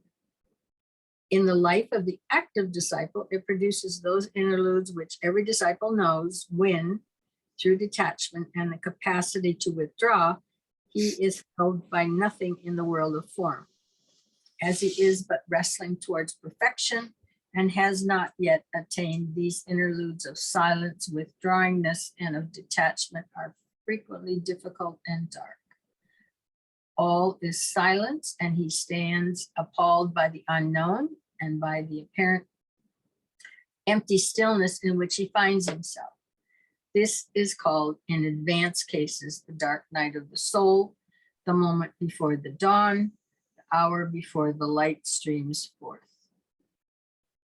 In the science of pranayama, it is the moment following upon inhalation, wherein all the forces of the body have, through the medium of the breath, been carried forward to the head, concentrated there prior to the stage of breathing forth.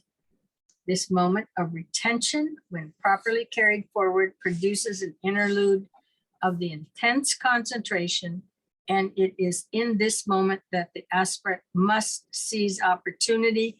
Herein lies the hint. When it comes to the process of exhalation, we read in Rule 4, he drives the thought form from him. This is ever the result of the final stage of the science of breath. The form, vitalized by the one who breathes in correct rhythm, is sent forth to do its work and fulfill its mission. Study this idea with care, for it holds the secret of creative work. In the experience of the soul, the form of manifestation in the three worlds is created through intense meditation, which is ever the paralleling activity of breathing.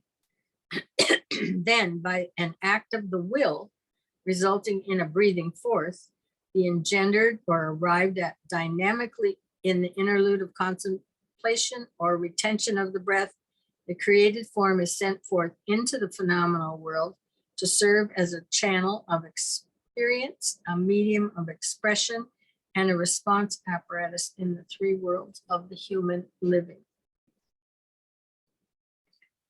So, I wonder if anybody breathes properly.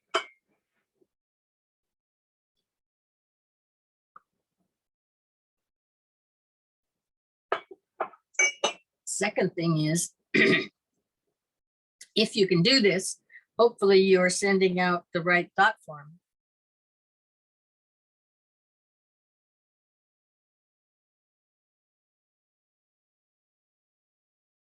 I mean, you got to think about that, right? Oh, no doubt. It's very powerful.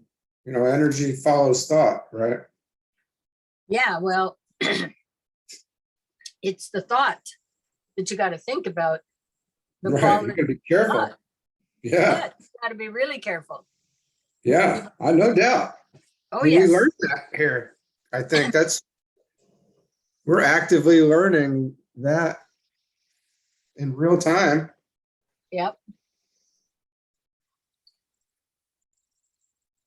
Yeah, I mean, this might be a great thing. And probably, maybe you can't really do it well until you can have the capacity to create a good thought form. Let's hope so. Anyway, but what was the thing I was reading earlier?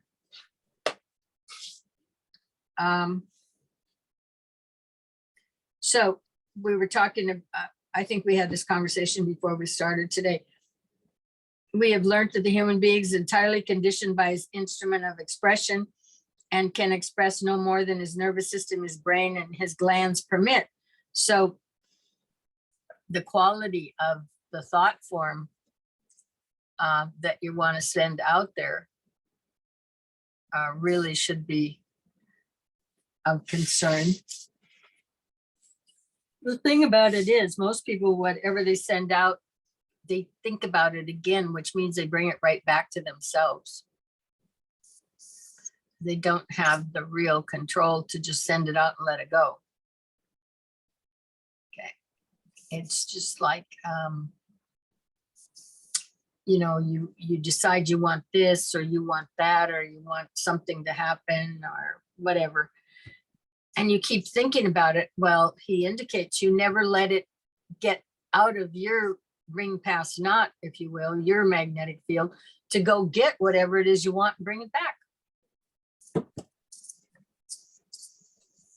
You know, you just keep bringing it back before it has a chance to go to do its objective. Which is probably good in most cases, because the things that some people we want is really not good. You know, it's better it doesn't go too far in most cases. Right. And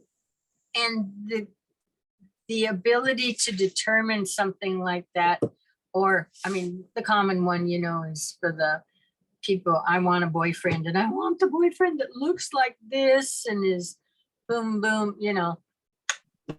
Okay, not a complete, not the capacity to do an entire synthesis of what would be totally appropriate and a good match.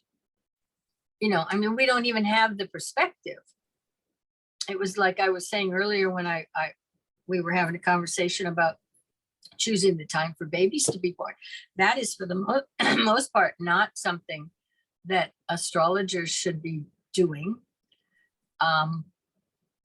or making that determination. Our minds do not have the capacity to factor in all of the stuff that there is to factor into that given life, and then how it's going to interact with all of these members and these parties. You know, from the viewpoint of a human being, we don't have that perspective or the capacity to make that choice. Kind of thing, you know, and the same with these people who, oh, this is what I want for a boyfriend. I saw this picture. I want one just like that. Well, God knows what's in that container. You have no real capacity, or that it's a match. So, no, the farther up you go in this, the less or the more serious you're going to be about understanding the dynamics of what we're talking about, and probably less inclined to try it out. Did you ever give us a book by William Atkinson to read? I don't think so. That name sounds really familiar, but because there's a book by The Science of the Breath, and it was one of the first books I ever read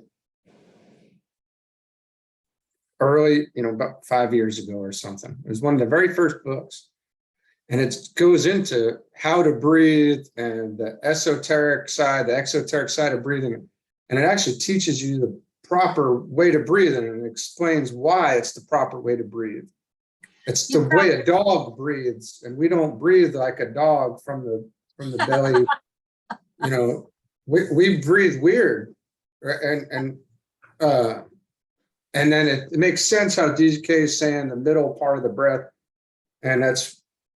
There's an opportunity to connect in the silence between the breaths, but it's Yogi Ramacharaka. So maybe, do you think maybe Rosicrucians is where you got a contact for that, or the Theosophical Society?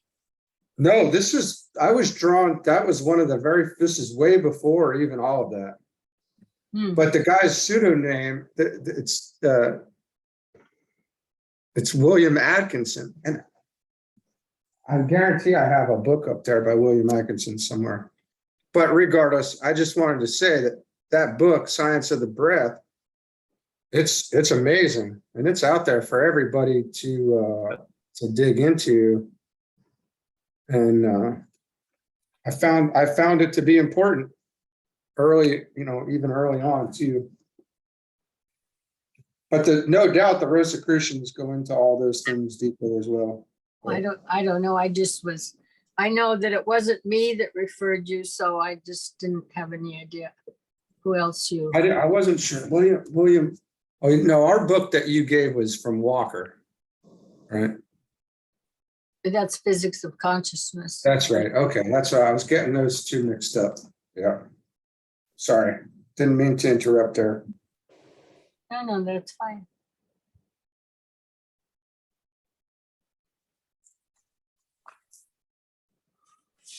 Oh my.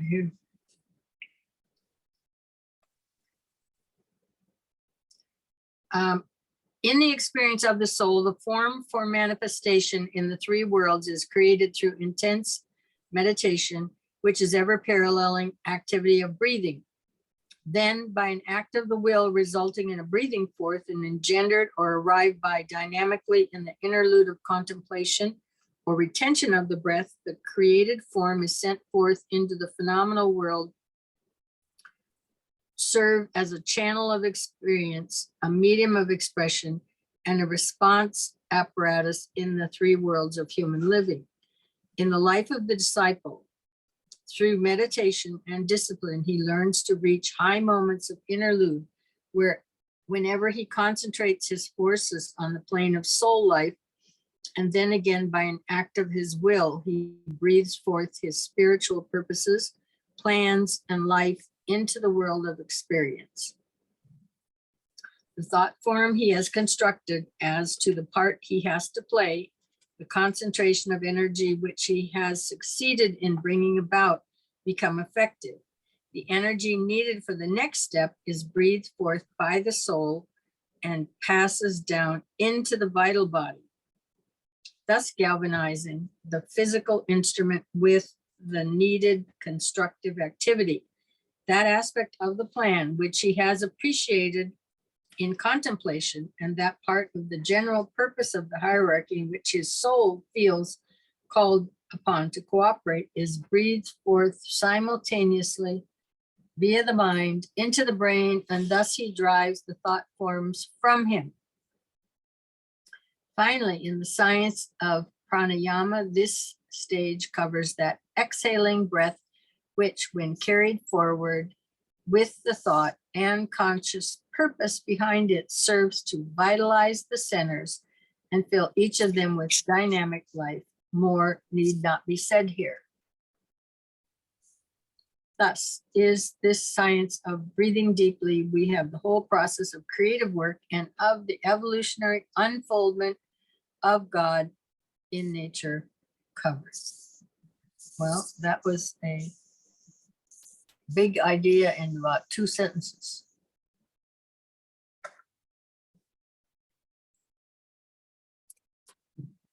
It is the process whereby the life, the one existence, has brought the phenomenal world into being, and Rule 4 is a digest of creation.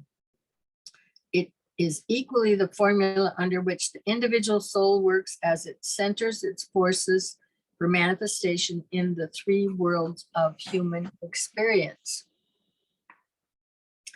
The right use of the life breath is the whole art at which the aspirant, the disciple, and initiate work, bearing in mind, however, that the science of the physical breath is the least important and follows sequentially right upon the right use of energy, which is the word we apply to the divine breath or life. Finally, in the mental life of the disciple and in the great work of learning to be a conscious creator in mental matter and so produce results in the phenomenal world, this 4th rule holds the instructions upon which the work is based. It embodies the science of the entire magical work. Therefore, this rule warrants close consideration and study.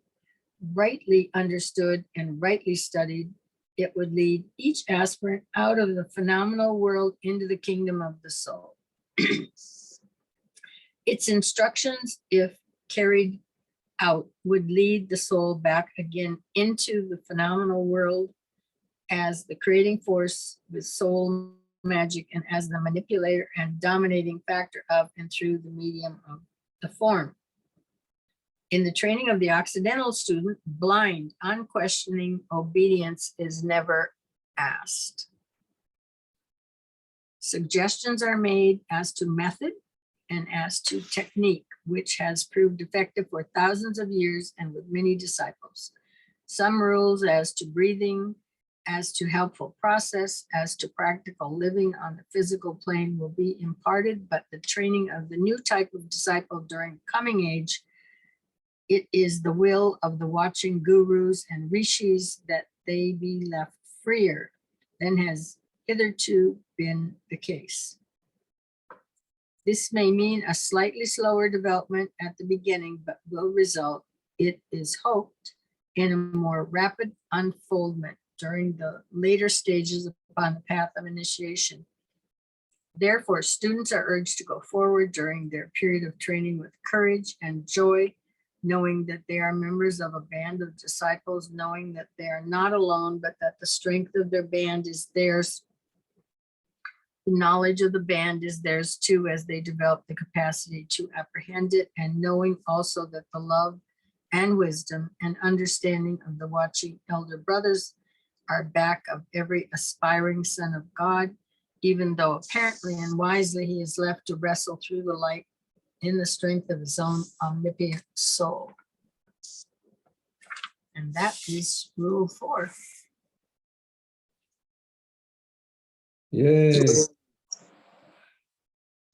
And you know, 4 is always the number in the middle. So this one is always a challenge, and it's got to be working from in both directions to integrate them.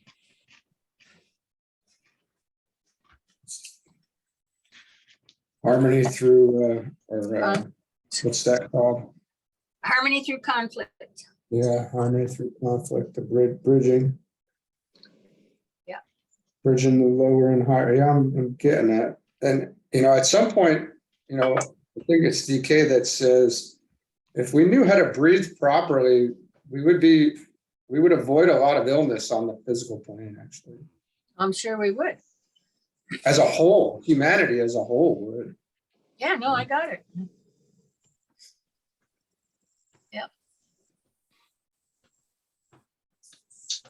There's thought form that needs to go along with that correct breathing. Did I interpret that correctly when we were reading through that? Yeah, you're supposed to be having whatever your thought form is, because when you exhale that out, you are sending that out into the conscious world to be picked up by others, whatever the ideology is. Right.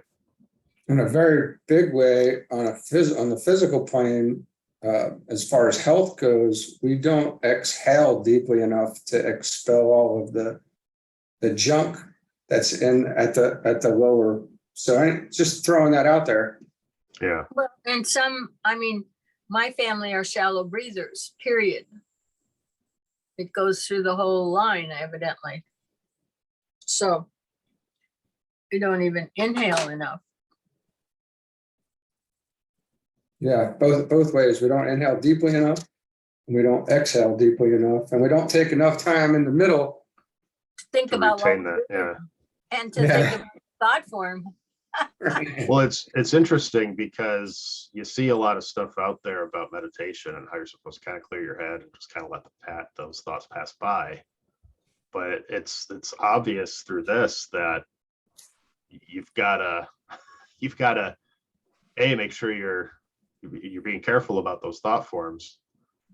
But I think you have to bid a little bit more attention to it than some of these meditation teachers or whatever you want to call them out there saying how it needs to be done. I think it's a little bit deeper. They're probably not thinking about creativity and creating thought forms and improving the quality of mankind with them. Right. Well, exactly. And I was going to mention that too, because you made the example about someone, I want this kind of boyfriend or whatever. Well, I don't think those are the types of thought forms we're supposed to be developing. It's supposed to be something that's a little bit, it's not so selfish. That seems selfish to me. It's supposed to be these thought forms that are supposed to benefit all of humanity and kind of work us kind of all to kind of come together and head in that same direction. And if people just do these manifestation meditations or whatever that they're doing it for selfish needs, like I want more money or I want a better job, and if I think it, I'll get it. I don't think that's where we're supposed to go with this. Well, and they're picking up these books are available for anybody and everybody, so there's lots of people out there that scan them, but it's mentioned in here, of course, and it was mentioned, actually it should be in the Bible somewhere too, that Christ said that there was life more abundantly. Mm-hmm. Okay.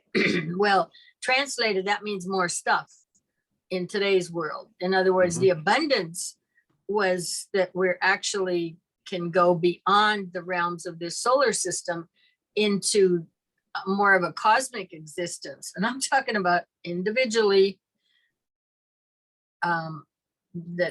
that eventually is where you're going. Well, that's the more abundant, aside from the spiritual triad, and there's a lot of abundance there, but it's not stuff.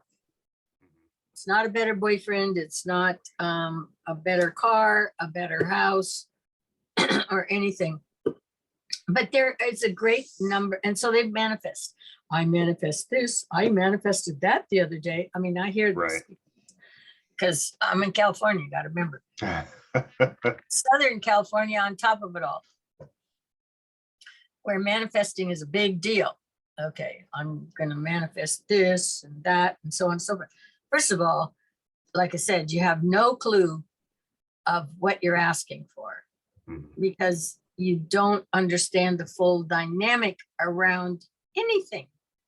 I mean, I'm going to throw that out, but it's true. We don't have that kind of perspective to really understand a full dynamic ramification of just about anything. Our brains don't do that. You know, he indicates that, for example, there's on a given solar system, and then on a cosmic system, and then on a grander cosmic system, each one of those, and each one would be larger than the one before it, has the capacity to keep a exact chart pattern awareness statistics of everything that's going on within that entire system. So if we're talking about a big cosmic system, every little teeny weeny thing that's in there, there is a record of it at any given instant of time, which is current as to what's what. That's why they always told you when you were young, God knew everything and Santa Claus knew everything. And he knew if you were naughty or nice or all this. That's where that really comes from. There is a basis, in fact, that's related to the concept of that all-seeing eye that knows everything that's going on and has got you all statistically up to date. So I think, Carla, there's a reflection of that in the supercomputers that track everything that we say. They are, but only in the lower three dimensions here, Right. what I'm saying. Right. Yeah. But basically, now we're talking about an organic system. That's amazing. That will hit all the etheric plus the lower. Everything we're doing down here, for the most part, that we think we're so grandiose about, is for the most part all in the lower three, the physical, emotional, and the mental realms, and we're not calculating beyond that. Okay. There's whole realms. That's the thing. There's so much. What are we? Maximum of 30% of our capacity of our existence that's ours to be had before we get to what information that we would derive from it. Just our composition, and if we're working with 30% of it, we're probably doing pretty good. And being conscious about it and being functioning on all those planes, we're just not doing it. We don't even, for the most part, know that it's there to be done with. You figure you got 5 senses, that's it.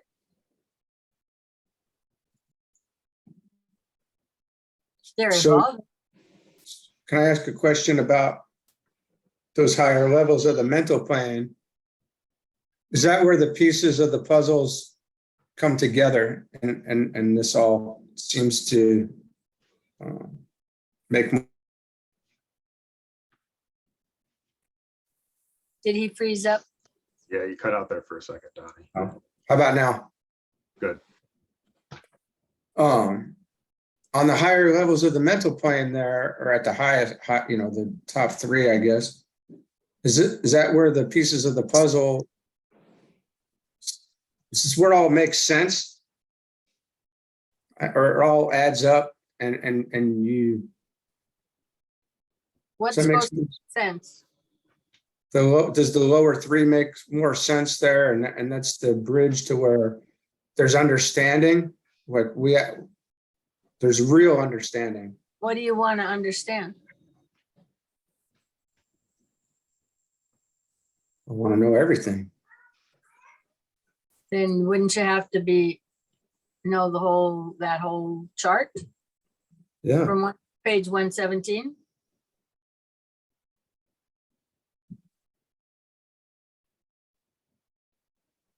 What's there, I guess, is my question.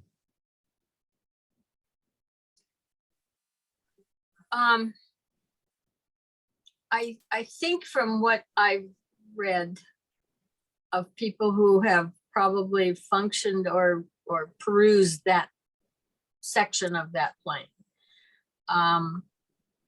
there's different levels of awareness. Got to remember, you're dealing with different ray structures, so people are going to get different information. A great percentage got scientific information. That was the higher level. And then others got some other levels of information, but you're going to get them about the mental plane. That's it. You're not going to get anything from up above.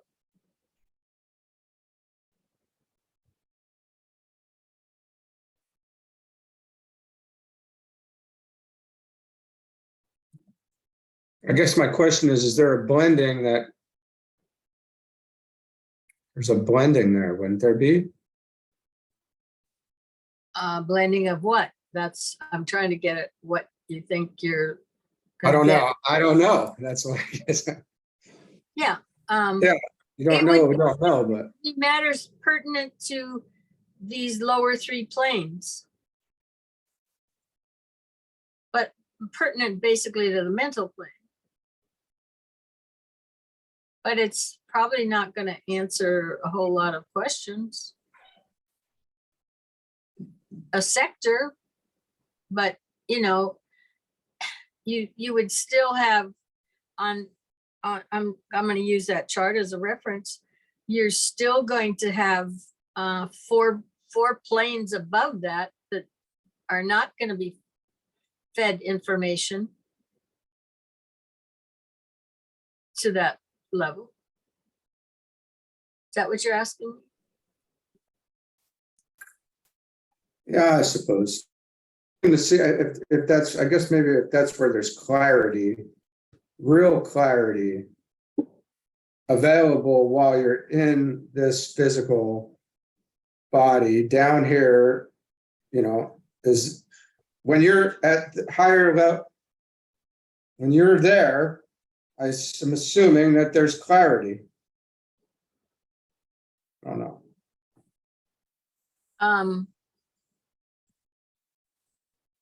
I mean, what kind of clarity are you missing? Clarity on, I'm still looking for clarity on really what?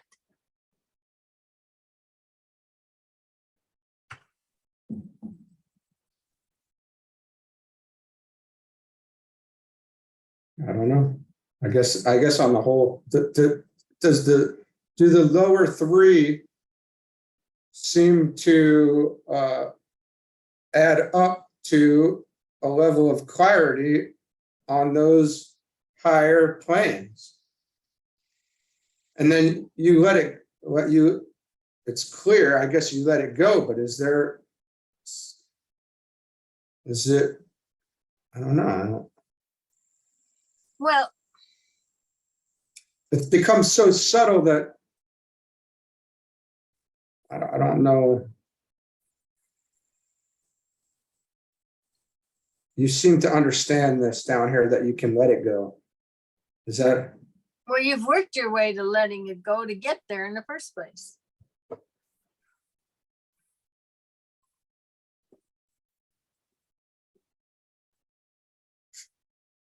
In other words, you wouldn't have even gotten up on those planes without working out, being able to get there, for starters.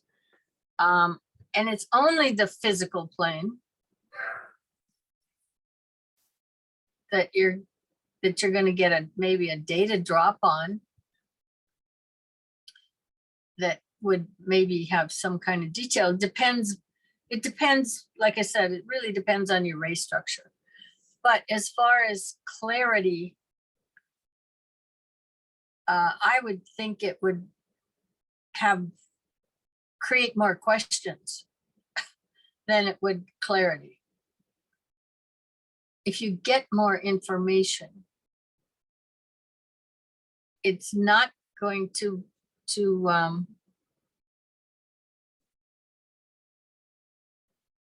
yeah, it would probably be more confusing, because you know there's a whole lot more to what's going on than anybody's seen, and you can't do anything pretty much with the material. From a viewpoint of having some kind of clarity. On another one, yeah, maybe you can just kind of put it to bed because you're done with it now. And it's no longer a major concern, maybe. But I don't think you should ever look for real clarity. Really. Because there's always more somewhere. Whatever's the next step. I mean, it never ends.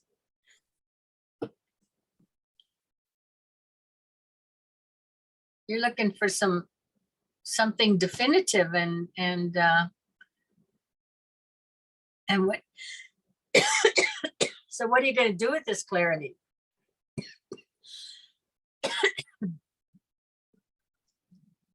I guess there's even clarity in knowing that it never ends. As long, and But I think the clarity that maybe it's the clarity that maybe you're thinking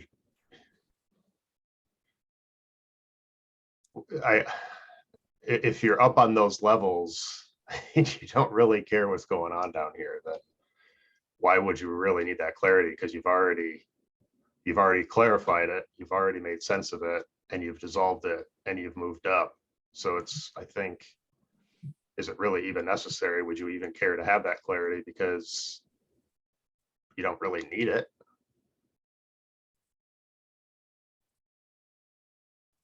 Yeah, that's right. Because basically, although the only thing that I can think is when you're moving up those last couple planes, the soul's on the third.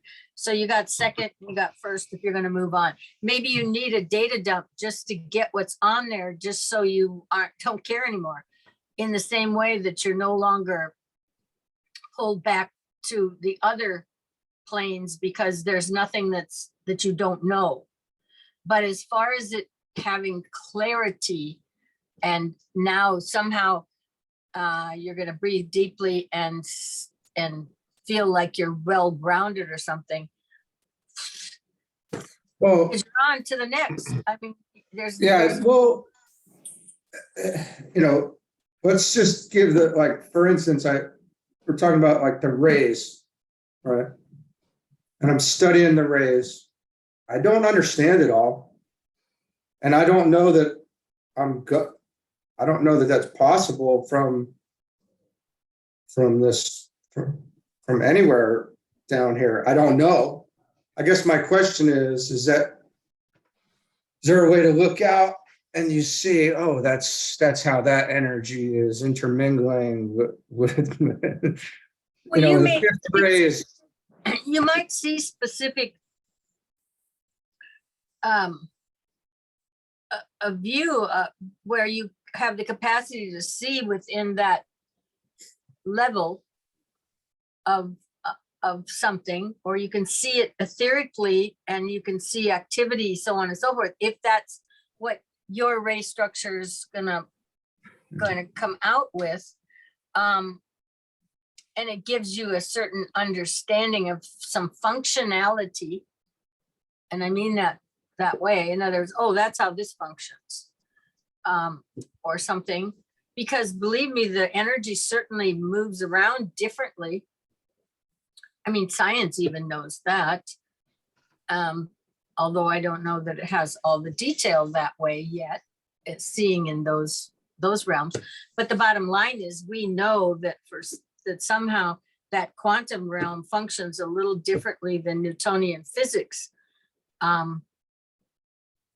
You know, and we factor that in. And so you've got to assume that as you moved up that chart, the energy would be active in other ways that we're with different set of laws. All right. But you'll just gradually come to understand that when you're immersed in that kind of energy, and it's opening up those higher sublevels of your senses. But it's not on your demand. You can't demand it, say, okay, I want to know this now and I want to know that now.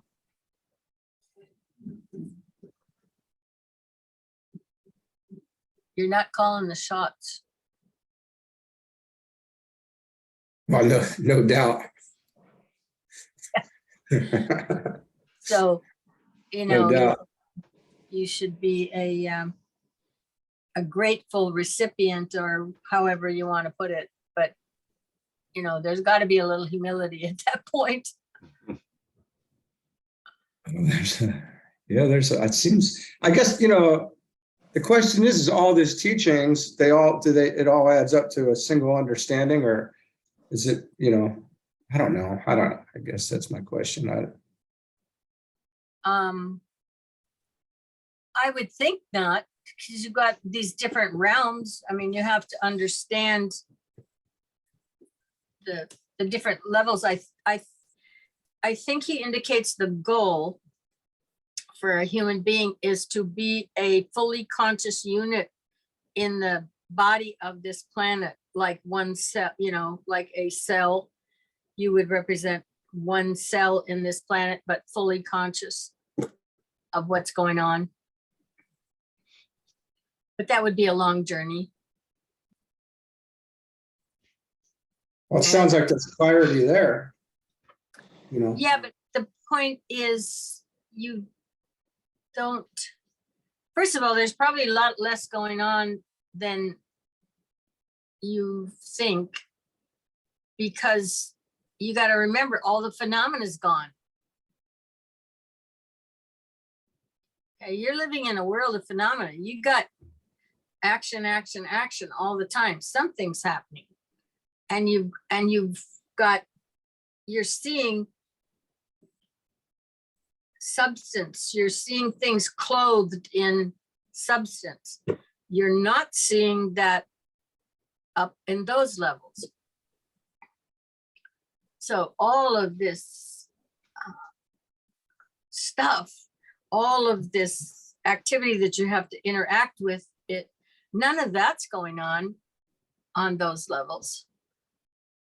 He indicates that when you're up there, you just look around and take note if you experience or see something significant.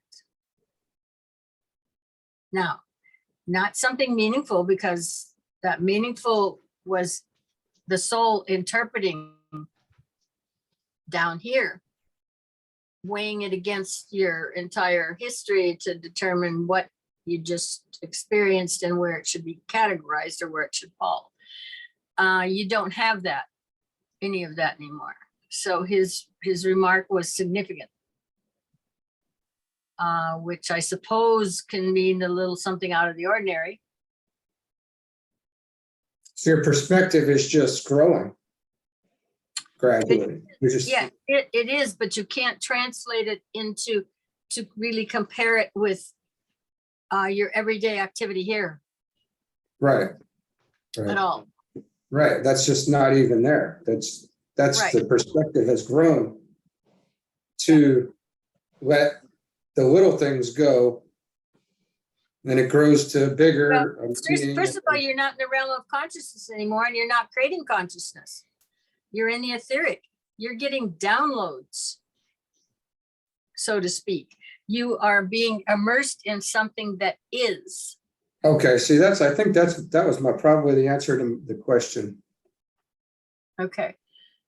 Yeah, he indicated that because the human being or creation, whatever we're going to call it at this stage of the game, they got chelas and they got a lot of terms for various stages of this. But you function from on the fourth plane. So you've worked your way up to the plane number 4. Now the downloads come down to you on plane 4. This is where we operate, is what he's indicating at that stage. So, you know, you might wait a long time to have something significant come by. So, you know, it just depends. But I don't think it's like the Jetsons and their spaceport for activity level. Because first of all, it's not even geared for activity like we think of activity. Because we got all this stuff moving around. Okay. That's a subtle realm.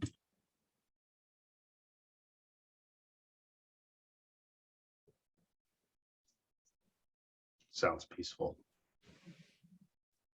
Well, it certainly first of all, it has no physical substance in terms of the dense part. So I don't, aside from the fact that you're only going to go where you're quantified to go, just like down here, you know, you're not going to be buzzing through those 3 planes or something like that. It's just going to be different. Mm-hmm. But it's all what I suppose we would identify as subjective. So.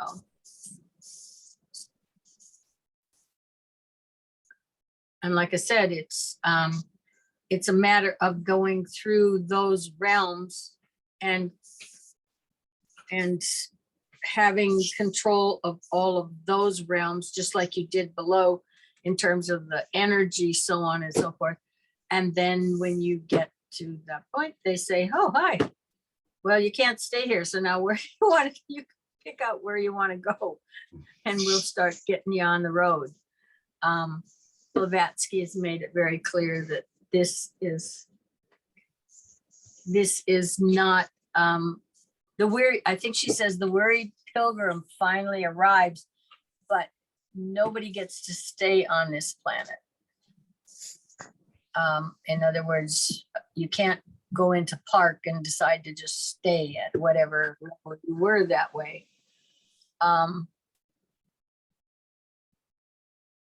So anyway, that's kind of it.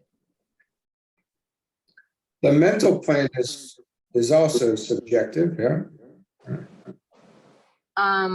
Yes, except that we certainly clothe some of our thoughts on the mental plane in matter and speak them outward and convey them that way out into the world, so that they're not solely kept subjective.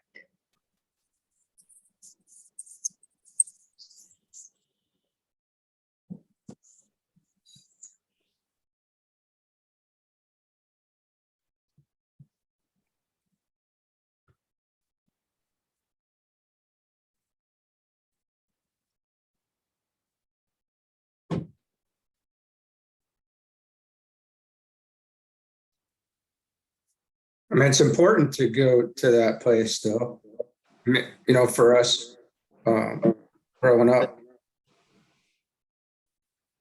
I'm sorry, it's important for us.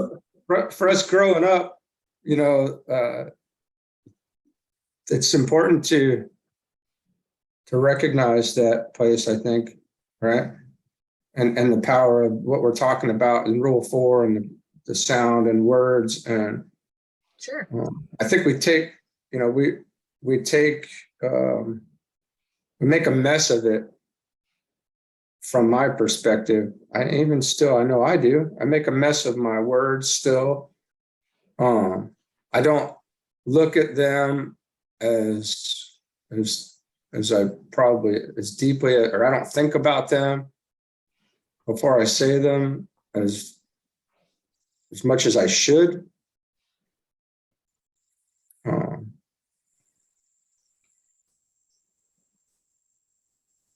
That plane is, it's a pretty subtle, I want to say it's, if we were thinking of, if we knew what we were saying, we would take much more care for what we are putting out there. Yeah, you know, it's interesting. I was listening to some older programs from the 40s that were on the radio, and this would have been during the 41, 42, maybe 43, somewhere in there. And so the war was on, and America was most certainly involved in the war at that time. And the people who did the programs, because they had the government or the president or somebody had asked, this was Lux Radio Theater, to do a special program because of the war, with a theater drama. And then there was a little bit of a interview afterwards with the actors or actresses and what they had to say. And I think Jimmy Stewart was one of the first ones, and he said, if I had anything to say, it would be, I would like to see people stop criticizing the British for the way that they, the British soldiers or the British military, he said, who have fought the war for 3 years before we came in. In other words, here we are, here's the Americans coming in, they're criticizing the British and the way they handled their military. Okay, so the point is, we've still got the same dissension, okay, arguing, and we're on the same team, because they're basically, there must have been a lot of dissension around, because it was the subject by 2 or 3 of them about, look, if we win this war, it's because we are all working together. So the unity, the group work, the whole thing, the discussion was basically, a lot of it was centered right around that. So that must have been happening. And, you know, so nothing's changed much in terms of but yes, we could be more careful.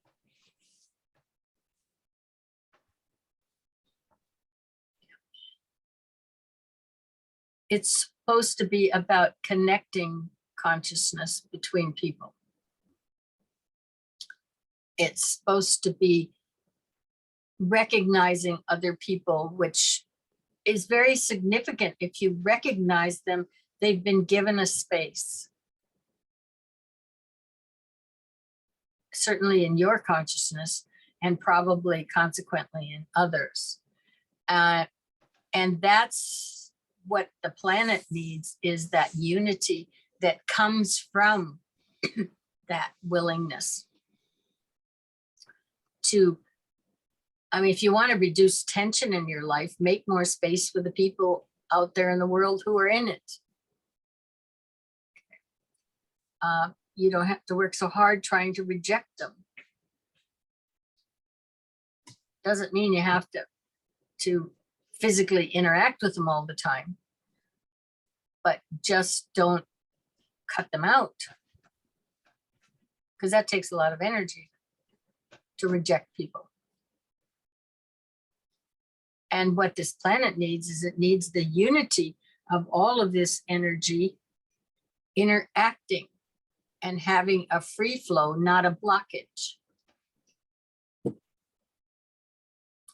So it would be nice if there was a harmonious political impression, which would be the hardest one to get. That's the first ray one. But we can at least try on the lower levels, raise 3, 4, 5, 6, of having some interactions that are more positive and don't reject and block the free flow of energy. Mhm. That's one of the big keys for this planet is you don't want a blockage of it. There has to be a conscious connection between all these people, if you will. So, So the glamour in that, yeah, right. pardon? Nationalism and Well, some other talking glamour in there. I'm not even talking about eliminating nationalism.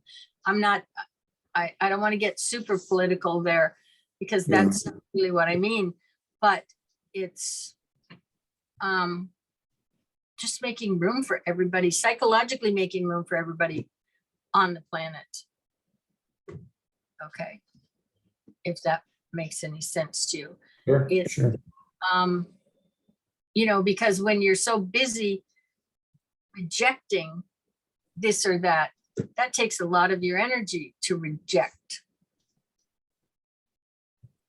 You know, they're not part of my world, or I'm criticizing this or that, or so on and so forth, rather than embracing, because this planet sustains all of that life.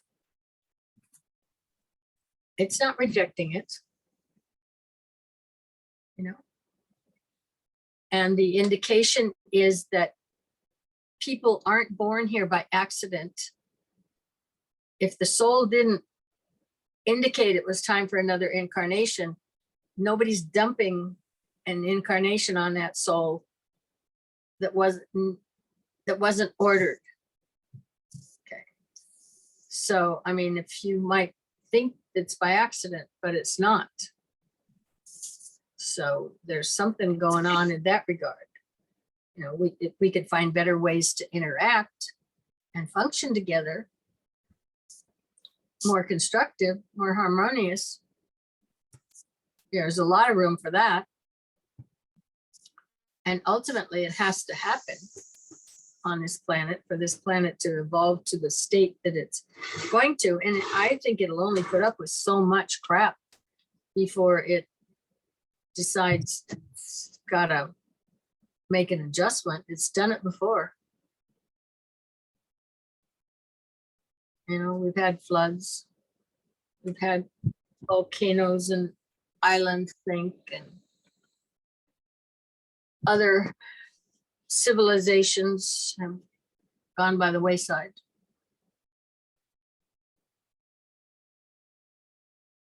So.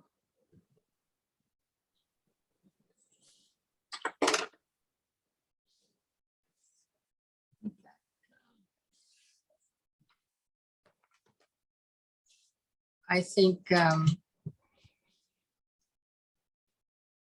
in Glamour, he deals with some of, I think he's got a chart. Yeah, the Lemurian race the goal was the first initiation. The Atlanteans was the second, and the Aryan, meaning us, our goal is the third initiation. So the problem in our case is illusion. Atlantis, it was glamour, and Lemuria, it was Maya. So.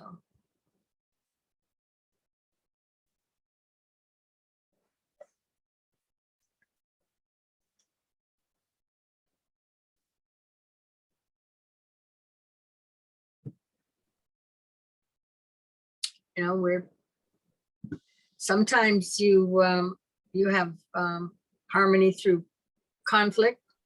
Other times you want to have harmony through understanding. You know, there's various ways. But we're coming up on that fourth race, so we're going to have it one way or another. And if it has to be by conflict, it'll be by conflict.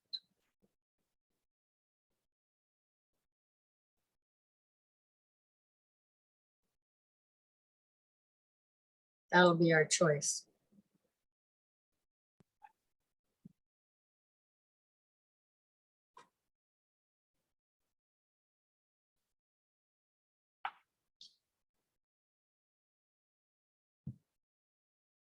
So what are you thinking?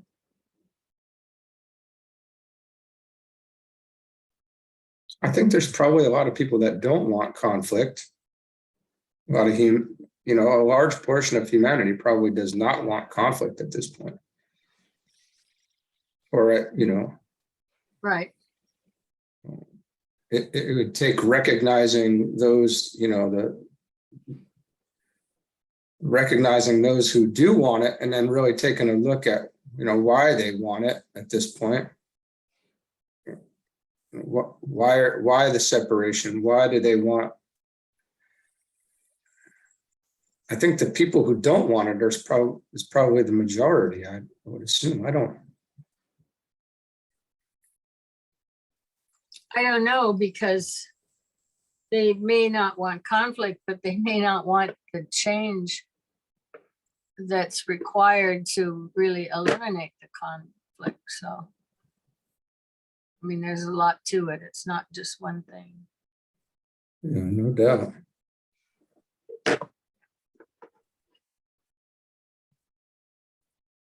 Mm-hmm.